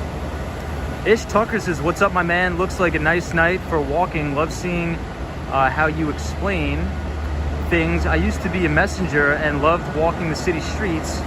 You got a new subby, my guy. Hey, thank you so much for joining. I appreciate it. We're gonna head out now. In the Great Depression, they say the wealthy purchased watches. Wow. Hey, Estelle is here from Australia. What's up, Estelle? DN says I still have an old Timex, works good and looks classy.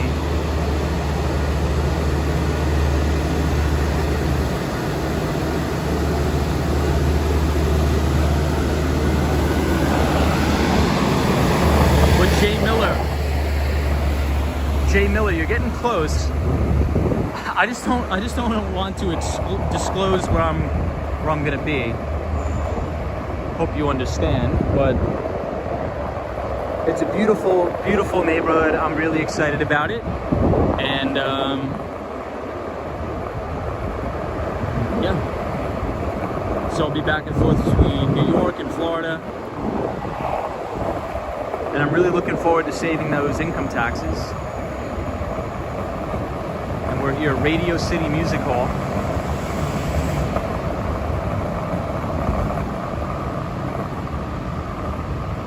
Radio City Music Hall.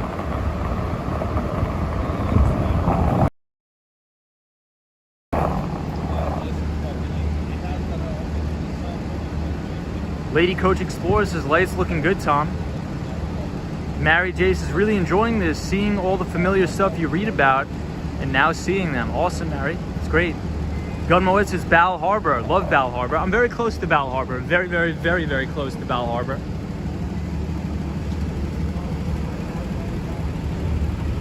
So I'll show you guys Radio City. Natasha Pieces just saw on Instagram Boris Johnson visited new One Vanderbilt. Wow, that's fantastic. That's awesome. The One Vanderbilt observation deck.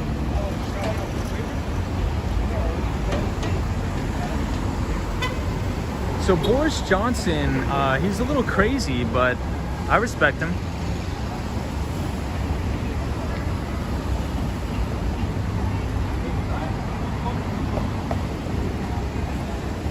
James is 6 months and a day to claim not state tax. I know.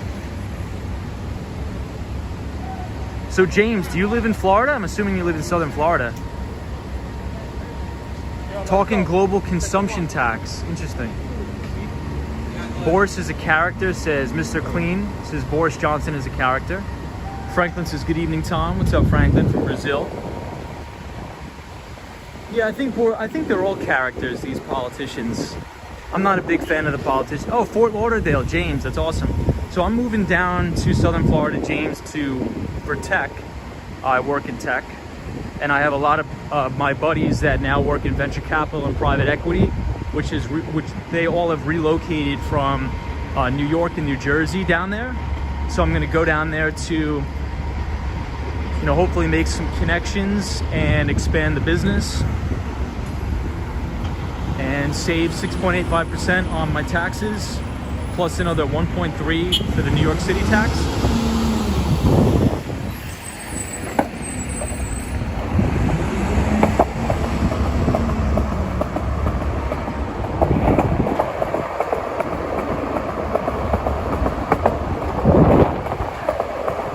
So let's head down to Bryant Park. So this is the News Corp building. News Corp and Investors Business Daily just sold to News Corp for I think $250 million.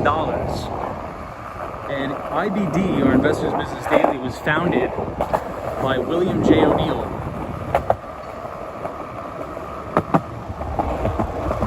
Right here. Fox News also owns, News Corp also owns Fox News, as well as the New York Post.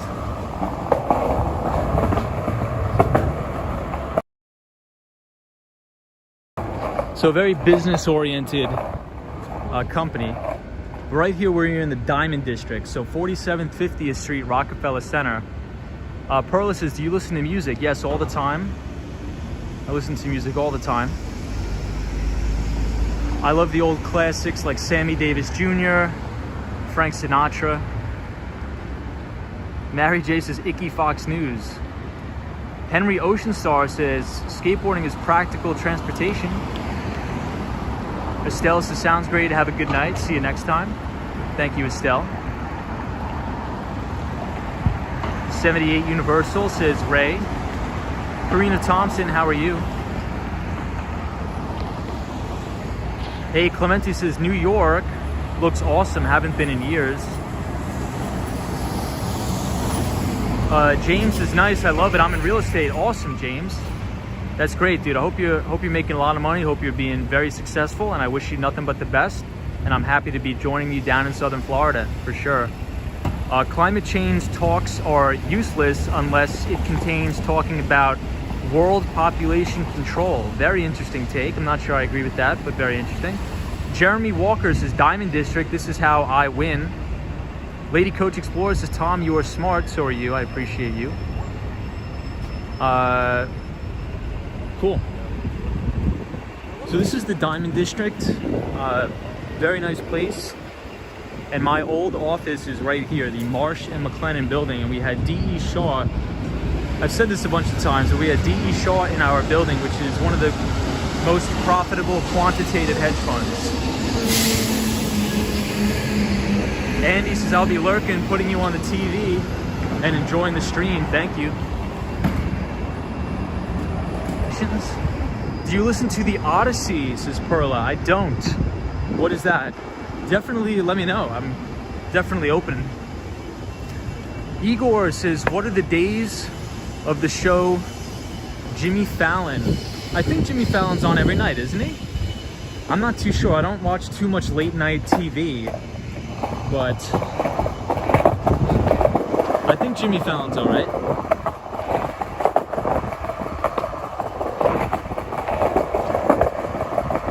So this is my old office, everybody. Brings back a lot of good memories. Getting out of here at 1 o'clock in the morning sometimes. 1166 Avenue of the Americas.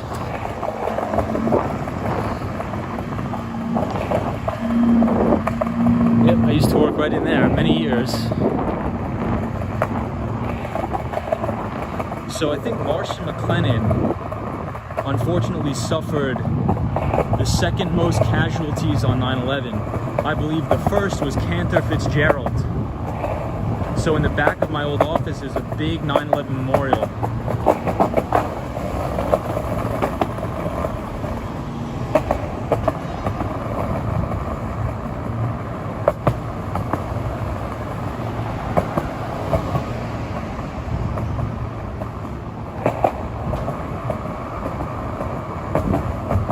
Okay, Saturday night, Jimmy Fallon is off.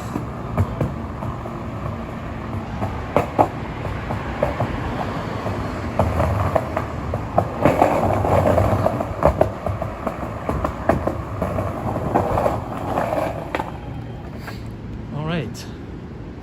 Check out all the trash on the ground. Warrens has been doing this for 106 minutes.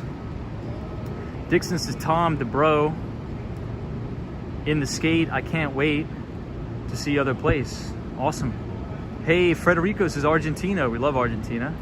Do you travel the world via the skateboard, says Jackie Jackson? Hopefully we will. Short of the VIX at the end of the day, says Warren Drew. I think that's a pretty good idea, actually. It's usually good to short vol.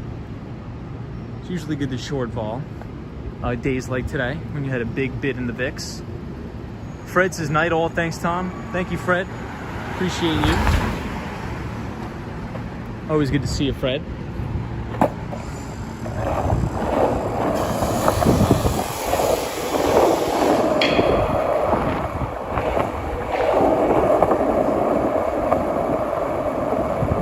Michael S. was just there, want to move. Michael, you gotta come. You gotta move to New York. You're gonna love it, man. New York's always the place to be. This is where the opportunity is. So I'll show you guys my old office. There's a lot of people standing outside, so hopefully I don't know any of these people. But I used to work right in here. Hopefully you can see the lobby and the big cause statue. In the D.E. Shaw building, Marsh and McLennan. Used to work there for many years.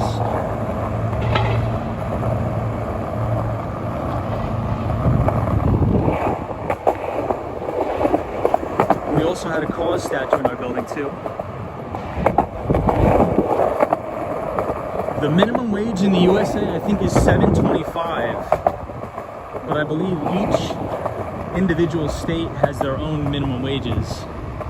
I think in New York it's $15 an hour is the minimum wage. I could be mistaken, but so check out the Bank of America Tower.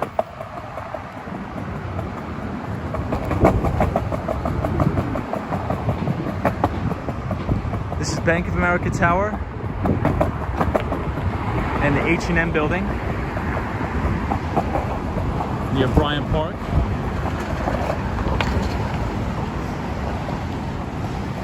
Hey, Jennifer Seapow This 15 is right. What's up, Jennifer? Show the sky, Tom. So we're right next to the Bank of America Tower. Hey, Angel says, hello, greetings, good night. In the afternoon, I didn't miss it. I'm at work. Awesome. Bud says, hey, Tom, enjoying your New York City life from the woods in Northwest New Jersey. Awesome. Love Northwest New Jersey. Hey, did you guys get a lot of flooding or no? Hopefully you didn't get any flooding from that storm. But I appreciate you joining the channel. For those of you who are just joining, we were talking about the Evergrande Chinese real estate debacle today, as well as the equity indices sell-off. But this is my favorite view of the Empire State Building. Right here, beautiful.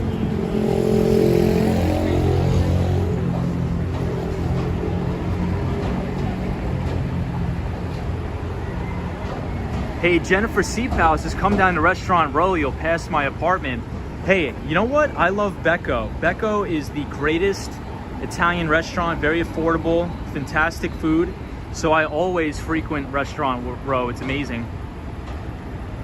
So Bud Fulton says, not me personally, but the area was flooded. That's awesome.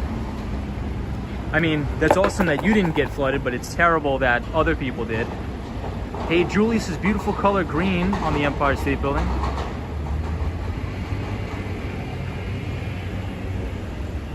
Hey, 48 says, so cool. Ray says, nice view.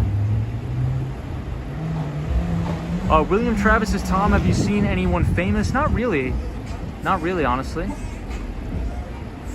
Igor says, in August, is it cold or hot? It's probably, usually during the nighttime, it's a little bit cold. Hey, Disney cast members here. How are you, Disney cast member? Dutchman says, sunshine, where's your skateboard? What's up, Dutchman?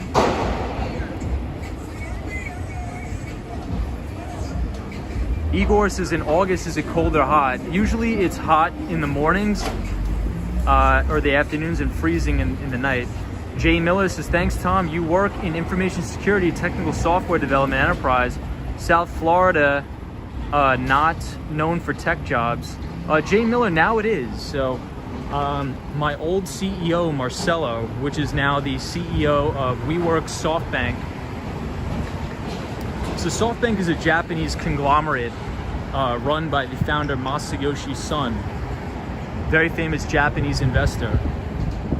And Marcelo was actually my CEO before the M&A activity with Sprint T-Mobile.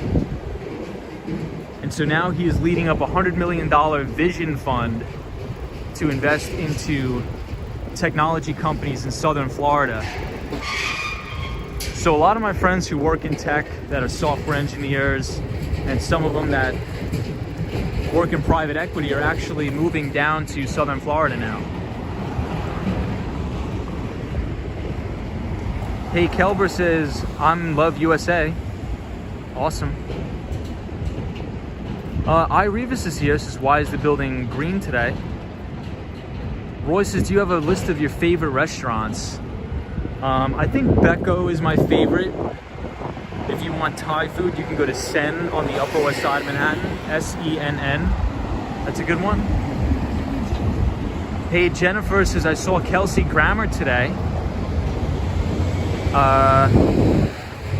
at Gristedes a few days ago promoting a new beer label. Wow. Nice. Gristedes, I think, is the worst. I think it's one of the worst grocery stores. I think Morton Williams and then maybe Gristedes are the bottom two. But then again, I really never go to grocery stores. So this is the Salesforce Tower. So Salesforce is one of the pioneers in SaaS technology, or software as a service. One of the largest enterprise SaaS stocks or companies, founded by Mark Benioff, which is still the CEO and founder of Salesforce, right here. Mark Benioff. They specialize in CRM software, which is customer relationship management software. However, they did just make an acquisition of Slack, which is a competitor of Microsoft Teams.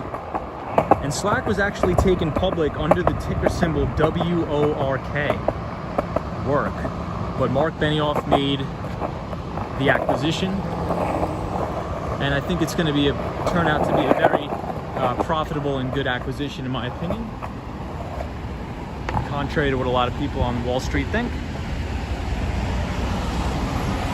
Photos from around New York, so shout out to Zabar's on the Upper West Side. Natasha P says, Tom, who is the biggest celebrity you've seen in close proximity to? Seinfeld, I would say. I would say Seinfeld. I don't. Hey, Abe says, good morning from London, UK. So we have a full moon here.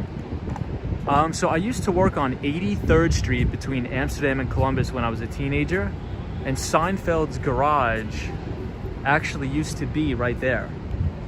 So I would always see Seinfeld coming up with one of his 1,000 cars that he would have. And then he would get on his bike and ride his bike home. So I'd always see Jerry Seinfeld a lot on 83rd Street between Amsterdam and Columbus. How many hours is it to travel from New York to Orlando? Probably about 2.5 hours. Hey, Delvis says, hello, my friend, greetings from Colombia. What's going on, Colombia? Hey, Thomas says, good evening to all. Hi, Tom, what's going on?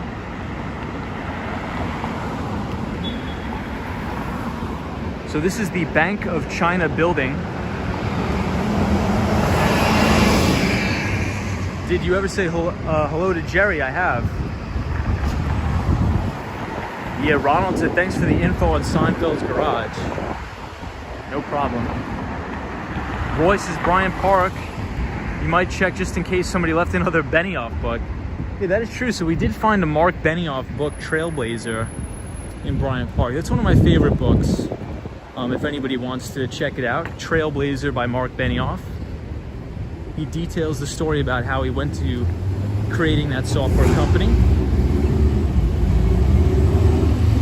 Hey, Lupe is here. Igor, I don't know about the last movie filmed in New York. I'm not sure what the last movie was that was filmed in New York. I'm not sure. Do you have a favorite Broadway show that I've been to? I don't.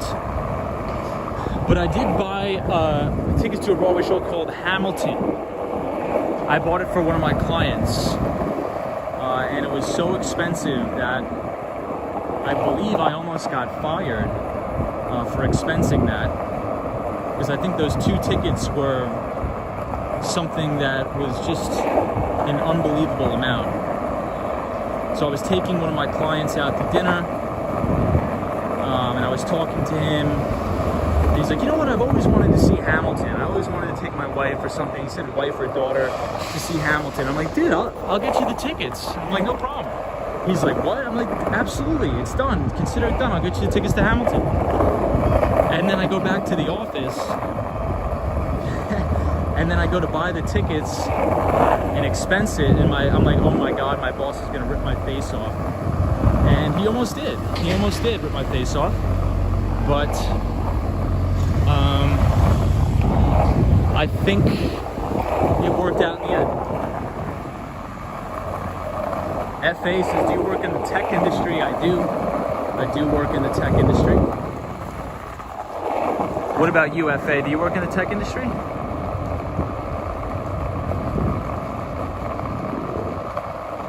Yes, I do remember the restaurant High Life. You worked there as a teenager. That's awesome. We worked on the same block. Maybe we saw each other. You never know.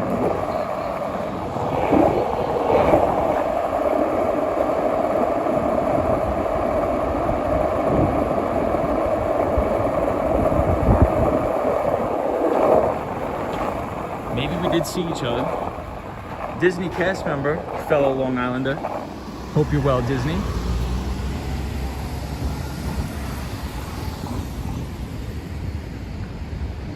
The only Broadway show I've ever been to was The Wiz.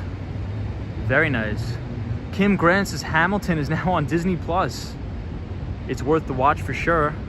FA says I'm looking to get into it at some point. I want to build my own app. Any advice? So I don't really have any advice in terms of software development. I'm more on the sell side.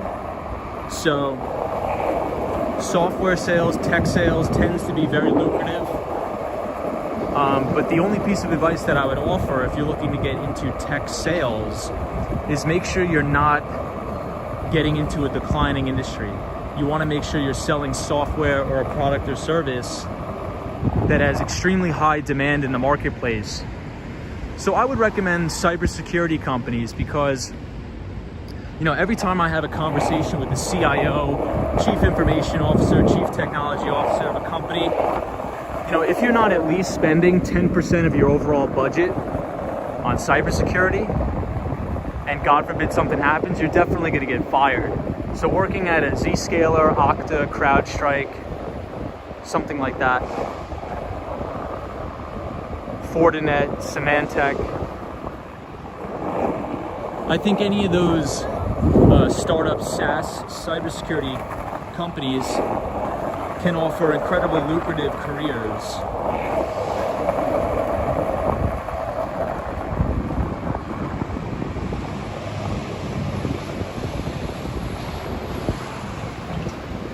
Franklin says, Tom, do you sleep? Yes, we do.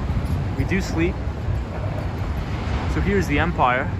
FA says, thanks for the info, man. No problem, FA. No problem at all. Hey, Nelson says, streaming live from Ghana. Awesome. Welcome, everybody, our viewers from Ghana. Bud, no, biotechnology. Ryan Royal says, I'm thinking of going back to school to work in cybersecurity. Very interesting. I think that's a good move. Stormy Cormy says, New York City never sleeps. David Hernandez is here. Rob Santos says, what about being a sales engineer? Yeah, so I work very closely with SEs, they're called.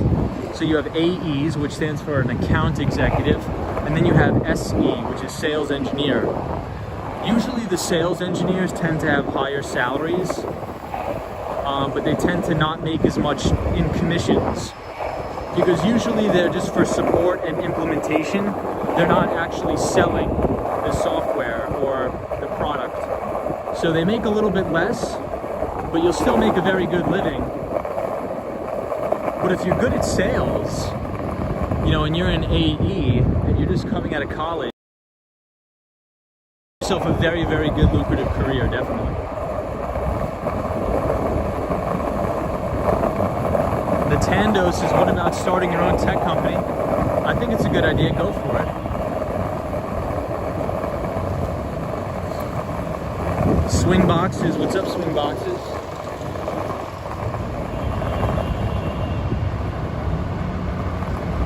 Hope you're well.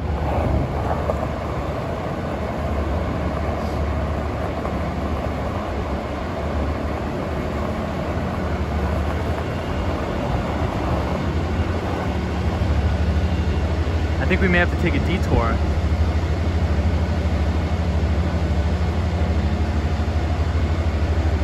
Macho Tony says, are you a fan of Martin Shkreli? I wouldn't say, I'd say no. I'm not a big fan of him. FA says, looking to start my own tech company as well at some point. Do it, dude. Do it. I support you.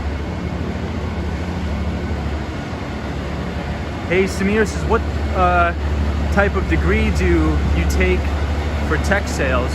You really don't need any sort of specific degree. I think that's a big misconception. You can pretty much major in anything.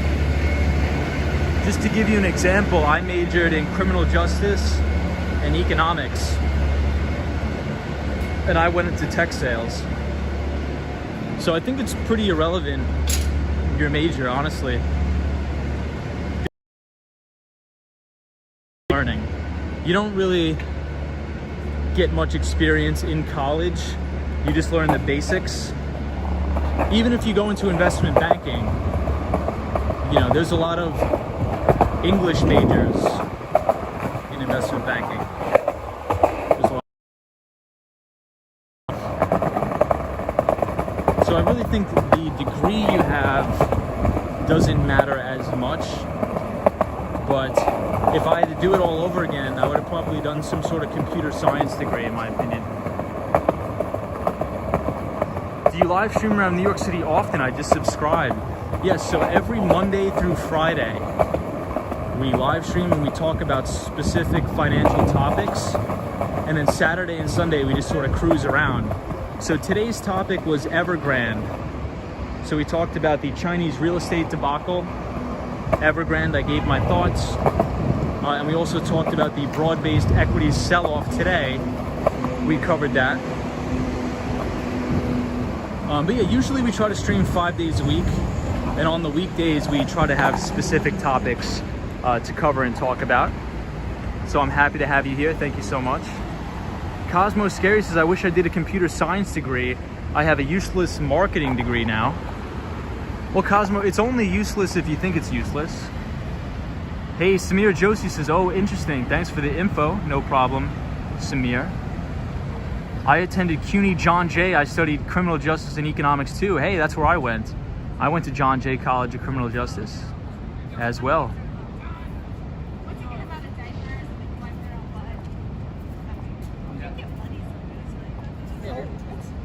Clemente says, you didn't answer my question.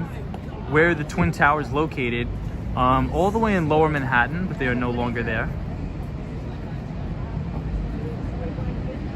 Your thoughts on Tom D NYC for his live stream?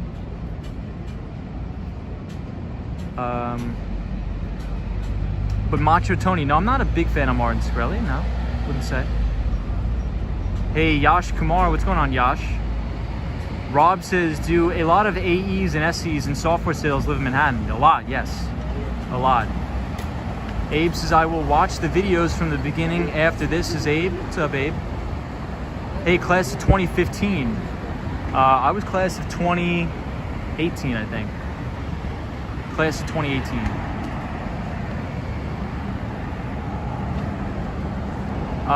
Daily says, it's only useless unless you don't know what you want to do with it. I agree. Just Jennifer says, what city would you like to visit next? So I'm moving to Miami. I just bought a house in North Miami Beach. So I'll be back and forth between New York and Florida.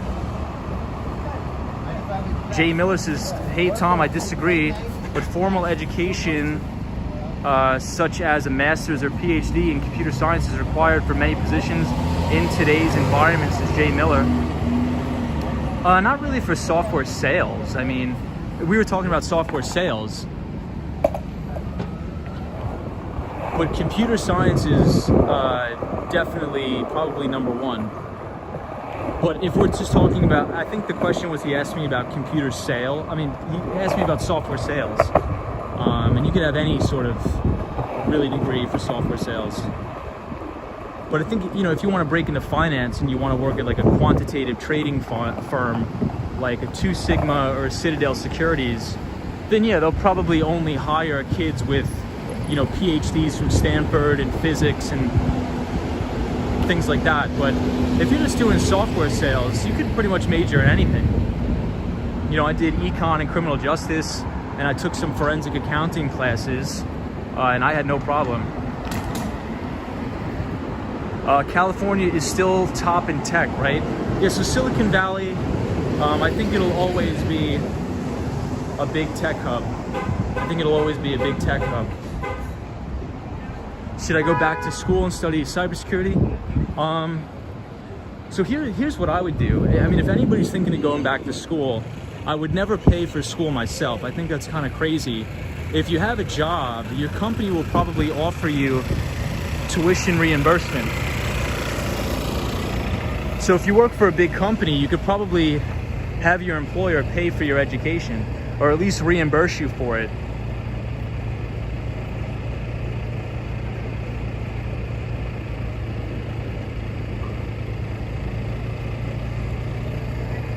So one of my buddies went to the University of Waterloo, Very, very smart kid.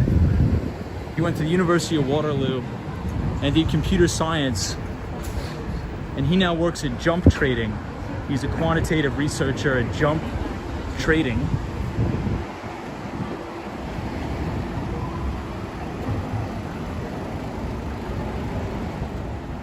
Always a pleasure to watch your streams. Appreciate that.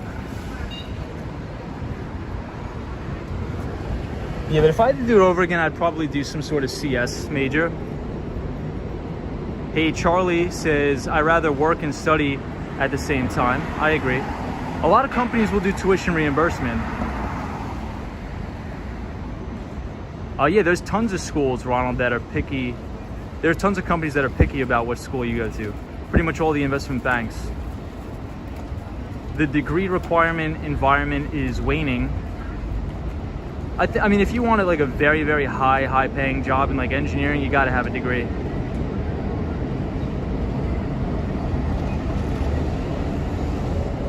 Quant developer NYC says you can't even get an interview without solid background, without degrees, says quant developer. Are you talking about, I mean, I guess it just depends on what you're talking about. If you're talking about investment banking, 100%. You need to be recruited out of an investment banking class at one of the top tier schools. If you want to work on Wall Street, if you want to work in consulting. But if you just want to sell software at a startup SaaS fund or a startup SaaS company, that's what I did. And I went to John Jay College of Criminal Justice. And I did economics and criminal justice. That's what I did. I didn't have a CS degree. And I have a ton of friends, like I have some friends who work in Zscaler that don't have computer science degrees. They have regular business degrees. But I think the most important thing, I do agree with that, with everybody in the chat. I think education is the most important thing by far. Bar none.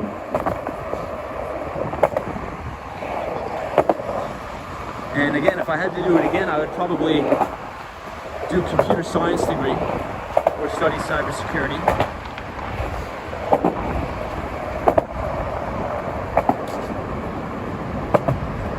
Oh, you did international criminal justice. Nice, that's awesome.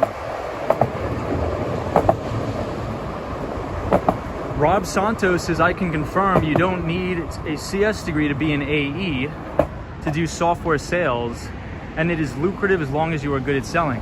Yeah, Rob, for SaaS companies, like if you want to apply to Zscaler, Okta, CrowdStrike, Ping Identity,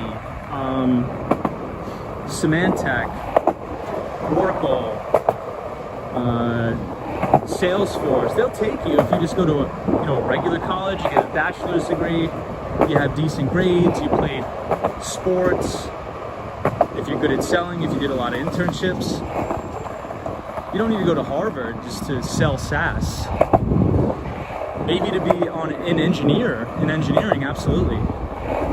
But, I mean, I'm telling you, not to sell software, not to be an AE.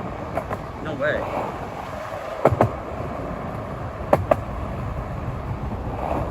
Alright, so we're on West 35th Street. We'll take one more look at the Empire State Building. FA says, are you on a skateboard and are you just holding your phone? Yeah, we are on a skateboard.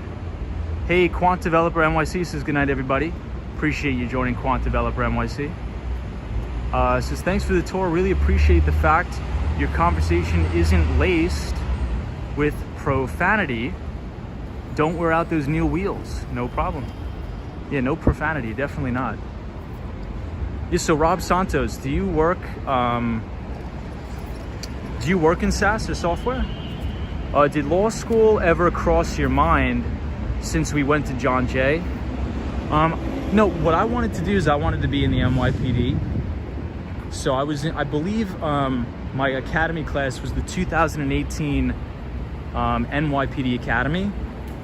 But at the time I had a job as an account executive, and I was making a lot of money over like what the NYPD starting salary would be. So I just really fell in love with tech sales, and I sort of ran with it. But a lot of my friends are just all cops, either in the NYPD, Suffolk County.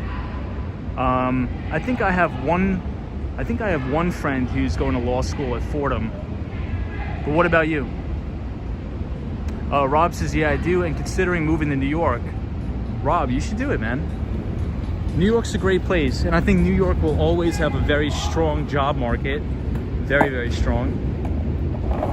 And the thing is, if you work at a big tech company, you could definitely go back to school and your company will pay for you to do so.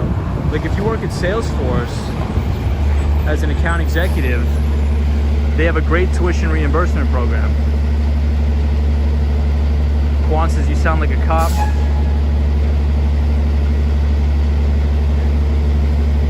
Perla says, do architects earn more? I think in some cases, yeah, they probably do earn more. Just Jennifer says, are you going to continue streaming once you move? Love the tours. Yeah, so we'll be doing some streaming from Miami as well, in the financial district. Indeed. But you know what? One thing, a lot of people, especially New Yorkers, I think the best value is going to a CUNY school. I mean, we have somebody in the chat that went to John Jay, and it's pretty much free, and you get, you know, a solid education, you get a degree, and you don't have to pay so much money. I mean, I had friends that went to Pace University in Lower Manhattan, got the same criminal justice degree that I did, but they left school with over $200,000 worth of student loan debt to get the same degree as I did at John Jay. Like, I just don't see the difference there. I mean, I don't know. I mean, yeah, maybe Pace has a better brand name, but I don't think Pace University is worth 200 grand. I didn't pay anything to go to school.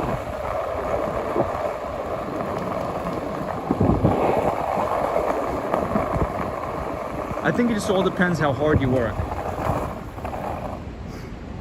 Photos from around New York says Pace is an expensive school.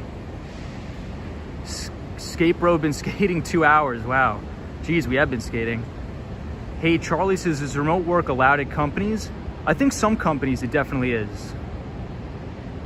Disney cast members, it sounds like the same screamer from the other night. FA says, are you headed to Times Square? I'm headed back to Columbus Circle. Jay Miller says, unless your goal is becoming a coding monkey, one really needs at least a CS master's and preferably a PhD to make it to the major leagues, says Jay Miller. Okay. Jay Miller, what would you say is like what is you, because I'm actually curious about this too, because then I may go back to school if I work for a big company, I have them pay for it. What do you define as major leagues, Jay Miller? And I mean that with sincerity because, you know, we're just having a conversation. Are you talking about like working as a SWE at Google? Like working as a software engineer at Google or Facebook? Because then yes, absolutely, I would say you do, because software engineers at Google can make 600 grand a year. But I taught myself how to code Python. But again, I'm not like a full stack developer, but I do know Python.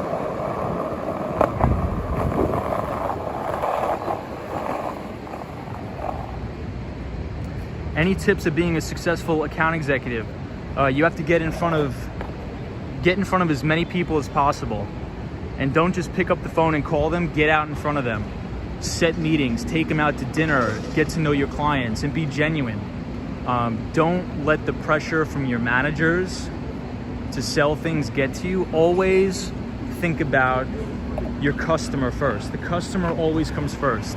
If the customer's not ready to buy, he's not ready to buy. Don't force them into doing something that they're not comfortable with. And relationships are everything, because if you're an account executive, chances are you're not going to work at the same company forever. A lot of the times when you're an account executive at a software company, in the first 2 years of employment, other software companies are going to start reaching out to you on LinkedIn for a job. So you want to make sure you build a massive book of business so you can take your customers with you wherever you go. So don't just think about selling things. If you're a first-year account executive, think about building that relationship and making those customers your personal friends, because you'll be able to take them with you no matter where you go. It's all about the relationship. Don't even think about the money. The money is irrelevant. It's all about building out your network and building strong relationships. Don't even think about making money in the first year. If you build a big network and people like you, you will make a lot of money.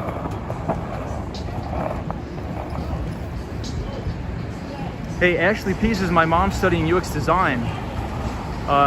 Tyrese is, how old are you? I just turned 26. What's your take on programming computers? I think it's pretty cool. Hard to be in sales if you do not believe in the product. I agree. I definitely agree.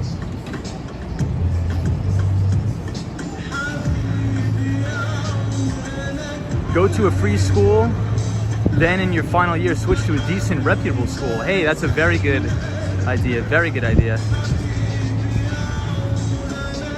It took me about 2 years to like really learn it, Python.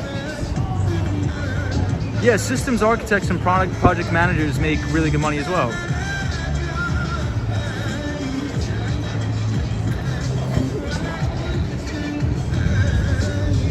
But I agree, I would never work at a company that I don't believe in the product. So what I sold a lot back in the day is a lot of EVV software, so electronic visit verification and remote patient monitoring software.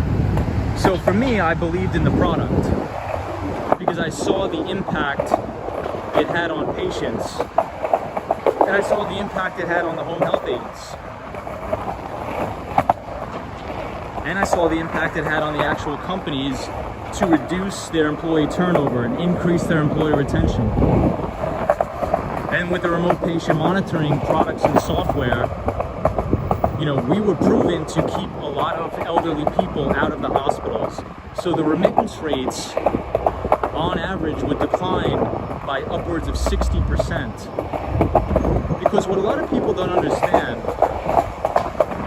is that the reason why the majority of elderly people actually get admitted back to the hospital when they come out is not for major things. It's usually just because they forget to take their medication or something like that, or they forget to administer their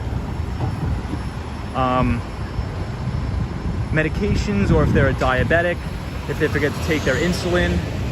Those little things can cause huge issues with going back to the hospital. So if you can implement some sort of remote patient monitoring system, we can keep people out of the hospital. Are you following the Elizabeth Holmes trial? I'm not following it as much as I should. I'm not, honestly. Disney cast member says, I worked for local governments last 7 years. I worked helping pregnant and new moms, rewarding in other ways besides money. That's awesome, Disney cast member, that's awesome. Watching you skate through the city and listening to you talk is therapeutic, dude. Sad to hear you're leaving New York City. Well, first of all, thank you so much for the kind words. I really do appreciate it. However, I'm not going to be leaving New York City. I will be back and forth between Southern Florida and New York. I'm not leaving. So I will be back and forth. I will be back and forth.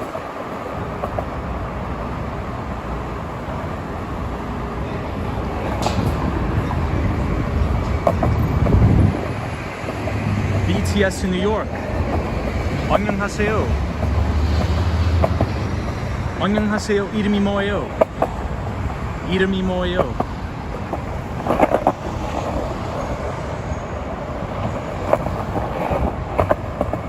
저는 톰이에요.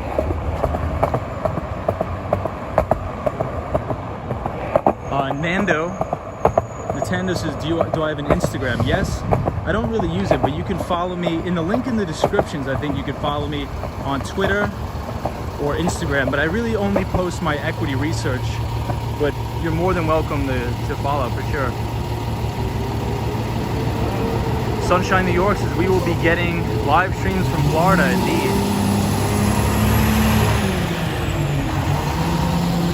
Ah, nice.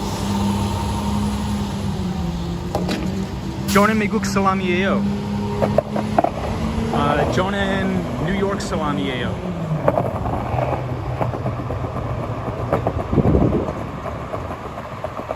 아, 감사합니다. 감사합니다. Yeah, absolute don't leave. I will never leave New York entirely. I'll be back and forth. Do I know Korean? I know a little bit of Korean. I'm learning Korean.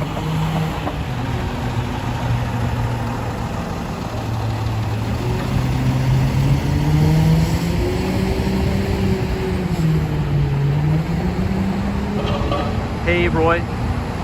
Hey, hola, Joan.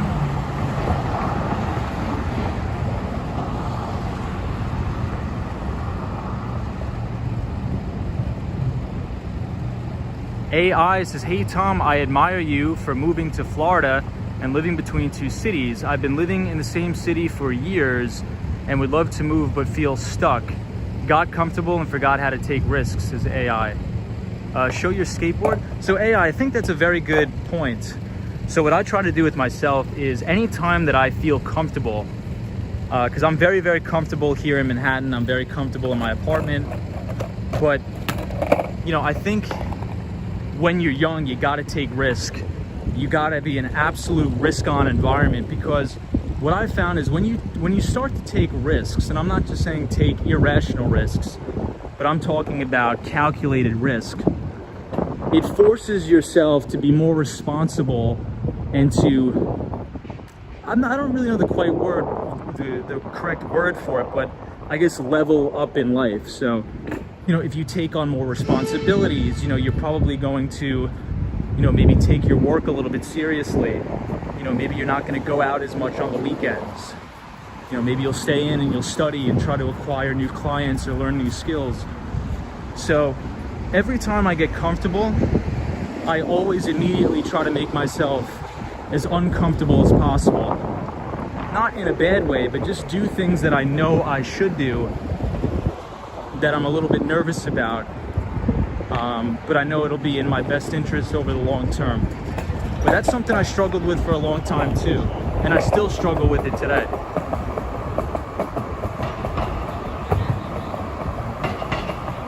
I have not played that video game. I don't really play video games. I never really got into it. But Martin, that sounds really cool.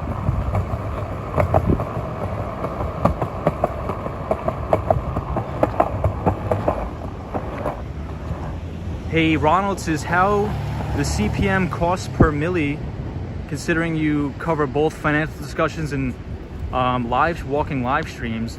I think I checked it and I think I was at 17. I think it was $17 or something.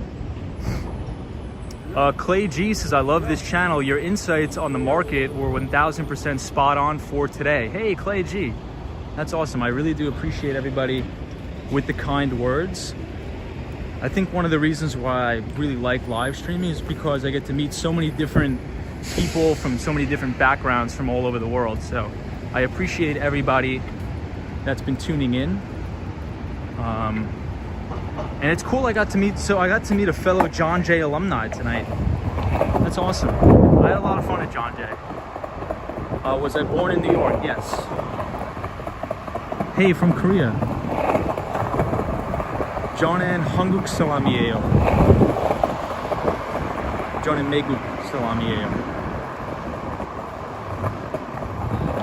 So my goal is to be fluent in Korean within 2 years, as well as be fluent in Spanish.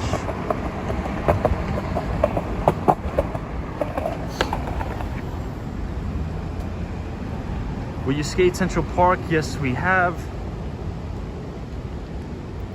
Jay Miller says, hi Tom, Intel, Google, Apple, NSA, CIA, or teaching opportunity at college levels requires advanced degrees. Also many PhD, CS programs for US citizens are free tuition. Wow, Jay Miller, that's a fantastic piece of information. Yeah, at all the major FANG companies, I do agree with you. I definitely do agree.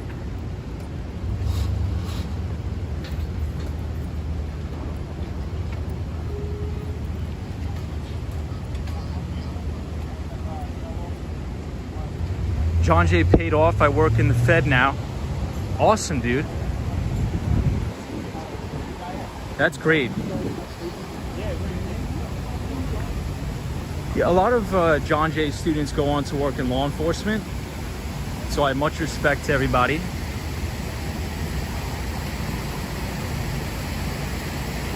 But congrats on that, man. That's awesome.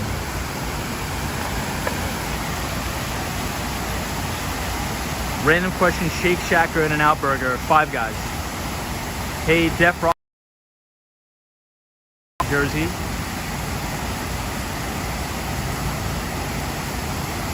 I'm almost certain people get paid for PhDs, at least in the United States, says Samir. First time joining your stream, those good review by walking commuters seem true. Hey, Ronald Reyes, I really do appreciate you joining, and I respect you very much, and I hope you have a fantastic Monday night as well as Tuesday. Nintendo says, nice, I'm from Cape Town, South Africa. Hey, awesome. Wow, South Africa, that's sick. Cosmo Scary says, it's so hard to learn another language. I think you can do it though, Tom. I'm gonna try, I'm gonna do my best. Hey, Daryl's here, says hello from Chicago, Illinois. Cosmo Scary says, I love when you speak. I love when you speak Spanish, Tom. GRCC says, my neighbor just moved to Miami, Florida as well. He just sold his house in New York City for a couple $1 million. Wow, that's awesome. Disney cast member says, Tom, it's obvious your parents gave you a strong foundation. Kudos to them and you, of course. Thank you, Disney cast member. I appreciate you. Hey, Swing Boxes, how are you? Karina Thompson. Has rent leveled out in Manhattan? So, Rob, during the coronavirus pandemic, I was able to get a really beautiful apartment for pretty much nothing. Very cheap, just under $2,000, right at Central Park South. And so when I'm moving out, they're gonna raise the rent right back up to $4,500, which is insane.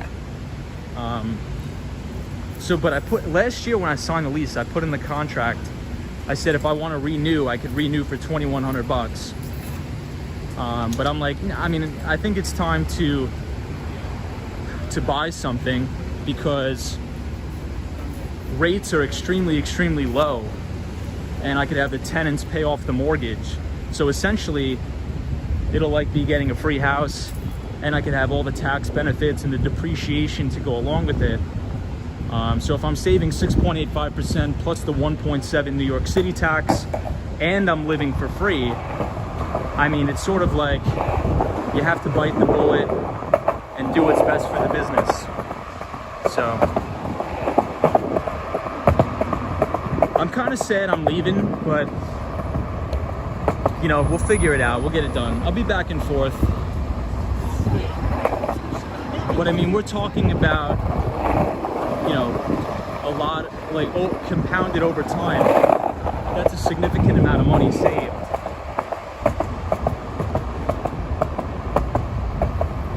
So this is Nürburger Berman, right across from UBS.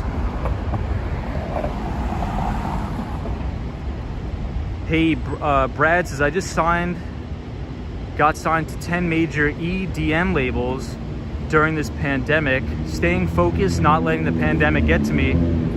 Love the live feeds. Hey, Brad, that's awesome, dude. Congratulations, Brad. That's sick. Are you able to sublet your apartment? I'm just gonna move out. I'm just moving out. Rob says, that's insane. My friend's rent in Manhattan are going back up too. It's wild. They're going back up like 100%. Mine's going to $4,500 a month.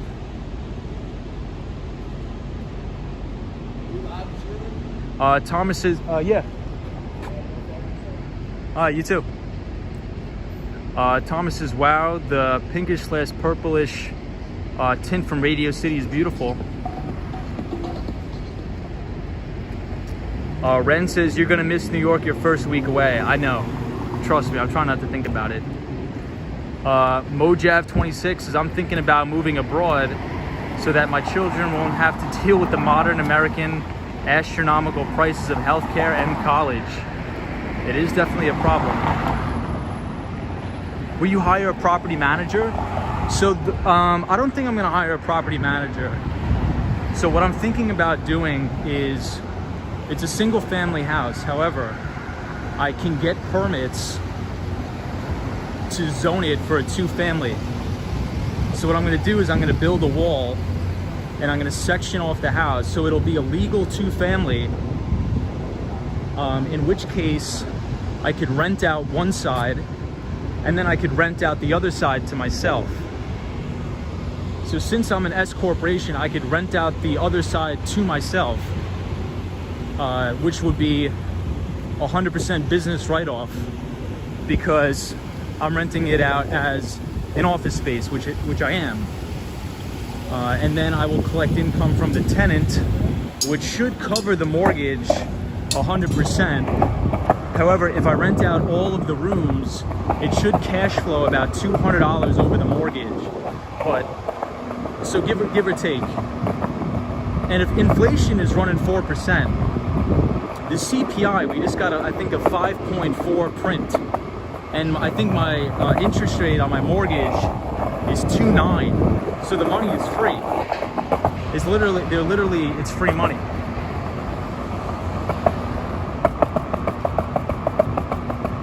Yeah, Brad says the first thing you'll miss about New York City is the food.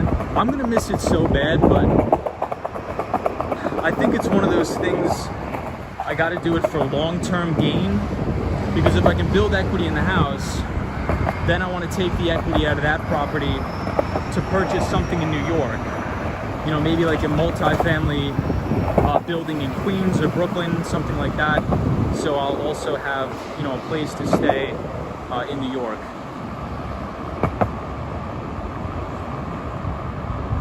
Charlie says you have a very analytical mind. Don't you need a car in Miami? No, there's public transportation in South Florida. He will most definitely need a vehicle, says Jay Miller. I'm not gonna buy a car. I'm just gonna take the public transportation. Or I will just ride my bike or skateboard around. I'm not gonna buy a car. What is it that you love the most about New York City? I think there's a lot of competitive people here. Very, very competitive people and very smart people here. Kim Grant says, do you have a car? I don't have a car. Florida has got COVID issues though, says James. I mean, if you're vaccinated, it's irrelevant if they have COVID issues or not. Lee says, good luck with not getting a car in North Miami Beach. I appreciate it, thank you. Thank you, Lee. Meek Mill coming on Jimmy Fallon soon.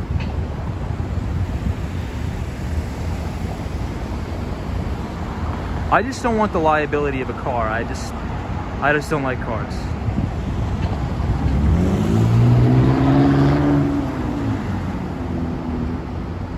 But I know the area very well. Growing up, I used to go there a lot.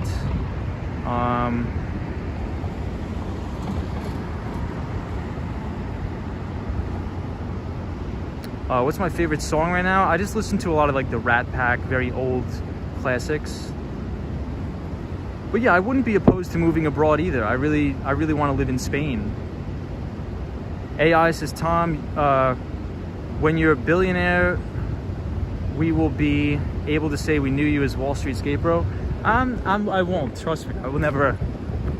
Billionaires out of the cards. I just want to live a very peaceful life and just skateboard around.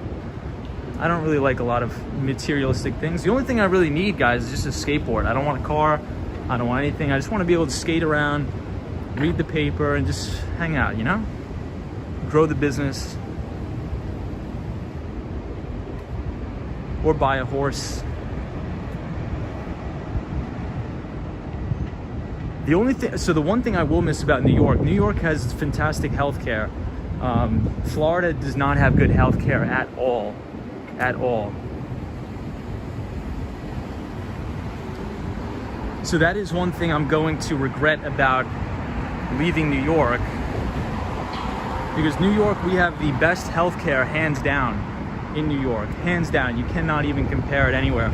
Florida is terrible, terrible with the healthcare.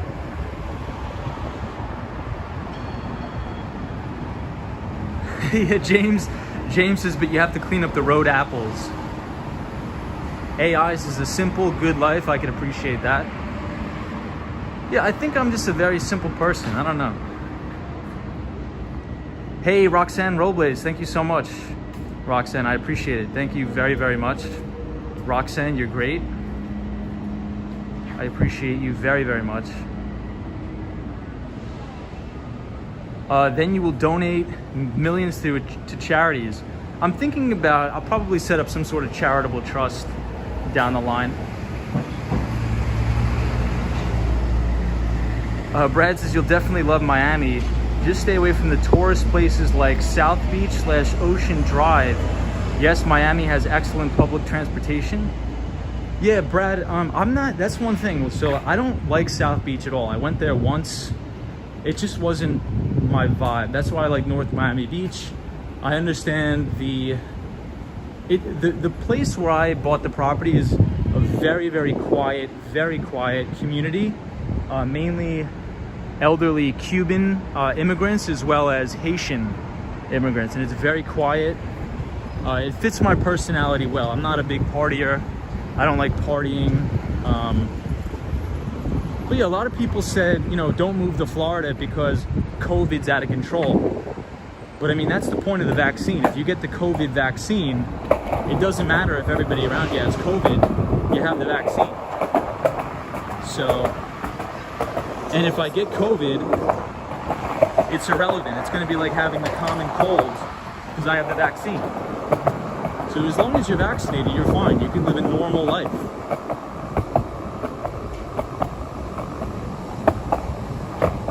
James says, to be fair, don't move to California because we're running out of water. Well, James, Florida doesn't have good water either, or Long Island. Long Island has terrible water. Daryl says, for public transportation, look at Action Kids videos. I'm definitely going to check that out. Brandy says, I don't own a car either due to choice. I just feel like I just don't want to have the liability, and I'm not good at driving. Def Rocker says it's too hot in Florida. So that's one thing about me. I'm so strange. I actually like humidity. I love having it 100 degrees and 100% humidity. I don't know why. It's just I like it. Yeah, James, that is true. I wish we could send some of our water your way, James. Where are we headed to right now, Tom? I'm about to sign off the stream, but I do appreciate everybody that joined tonight. I do have to go home now. Brandy, but the economy will fall without materialistic things. I mean, I buy things, I live life, but I just don't want to buy like a car. I just don't like cars. I don't know why.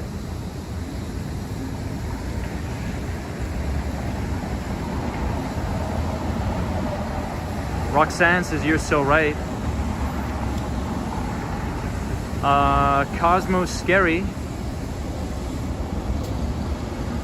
says, speaking of Haitians, what do you think of what's going on in Texas right now? I think it's terrible what's going on in Texas.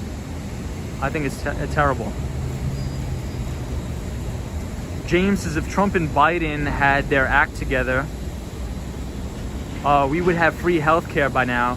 Yes, I blame both because they're lazy. I actually kind of do agree with that, James. I do agree with what you said. Thomas says, Tom, you could probably get anywhere on your skateboard, even faster than a car.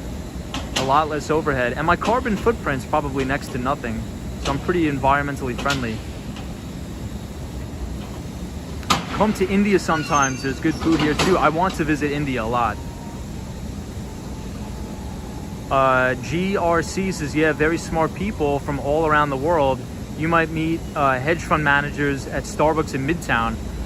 Hey, that's actually funny you mention that. One of my strategies when I was a college kid is I wanted to work on Wall Street. I'm like, I got to get a job at Starbucks on Madison Avenue or Park Avenue so I could schmooze with one of the hedge fund managers. Starbucks never hired me. I applied to every single Starbucks in Manhattan. I got denied to all of them. But then I got a job selling tech sales. Are you going live as Amish? Not sure.